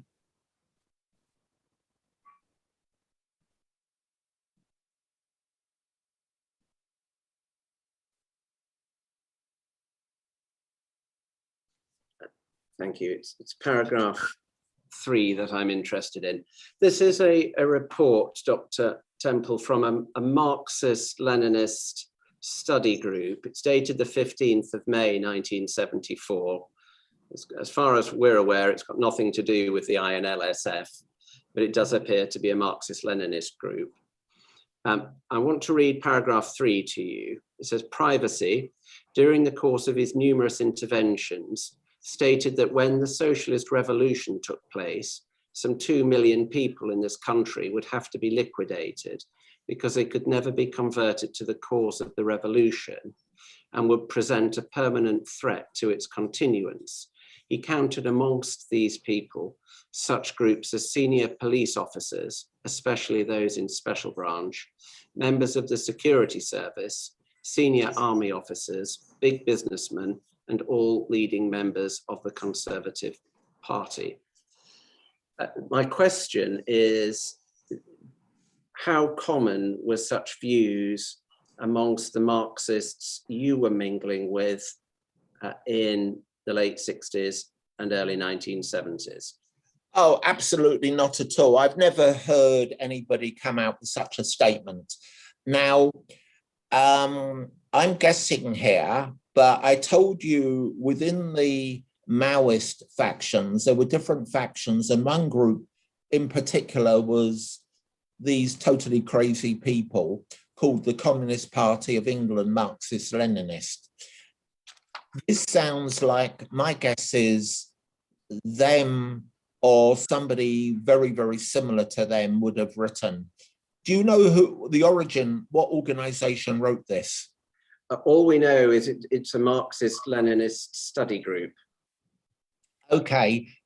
As I said several times, there are these different factions. So the Reg Birch, Nick Bateson, they had a bookstore somewhere in the Camden Town area, and they were very normal sorts of people, and you could talk to them very rationally. Communist Party of Britain, Marxist-Leninist. The INLSF and Davern, even in the craziest days, they would never have written anything like this. This is lunacy, and the only people with that level of lunacy. Now, I would have known them, seen them around at the time I was in the INLSF, so 1971. Now, this is dated 1974, and this sounds very much like them. They fully qualify as a lunatic fringe, and I wouldn't be altogether surprised to hear that they would have written something like this. I remember their paper, my God, they would take their newspaper, they would take stuff straight out of the Chinese media, and then that was their entire paper, stuff they just copied verbatim from Chinese publications, and then go around pubs in working class areas of London selling it. I remember one article, it was 2 pages on revolutionary ways of growing tomatoes.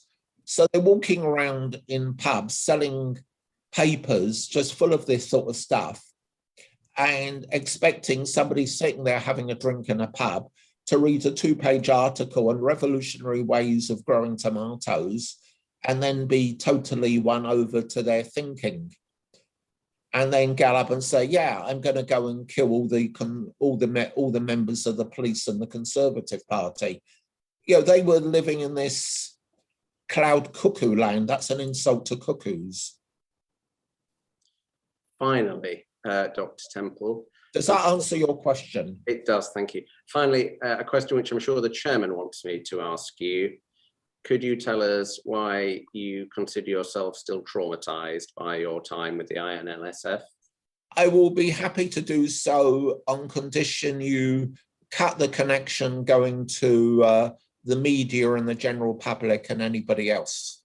I'm sorry, I'm afraid we can't do that. So in that case, I shall have to call it a day. Dr. Temple, you have been extremely patient with me. I'm very grateful for your assistance. If you just stay there for a moment, the chairman may want to say something to you, and we have to have a short break to give other people the opportunity to consult with their lawyers and to propose any questions. Right.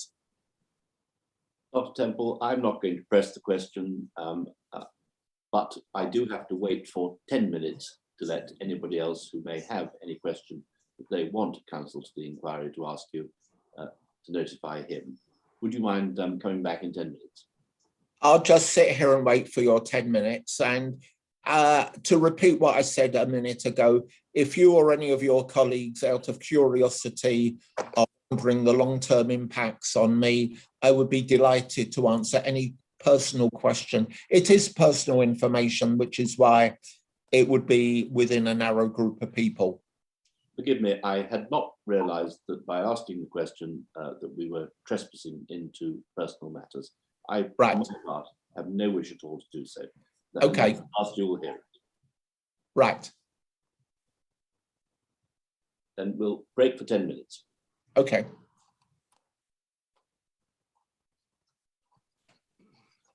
Good evening, everyone. We will now take a break.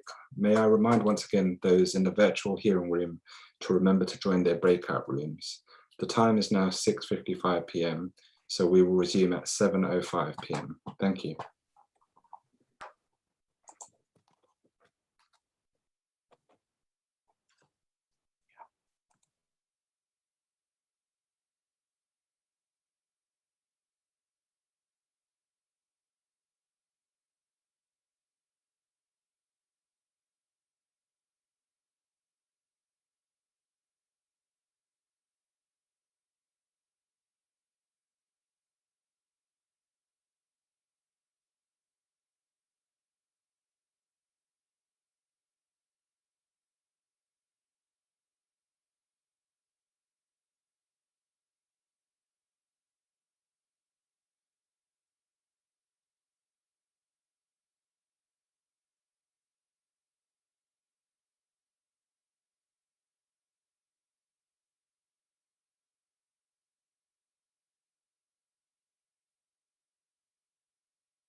Good evening, everyone, and welcome back.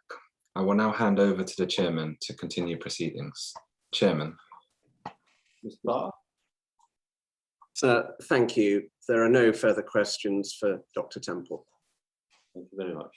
And Dr. Temple, thank you very much for assisting the inquiry. I'm grateful to you for putting yourself out to do that.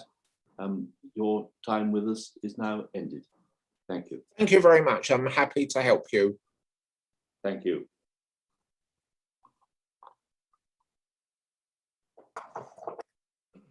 Thank you, everyone. The hearings have now finished for the day. We will resume at 10 a.m. tomorrow.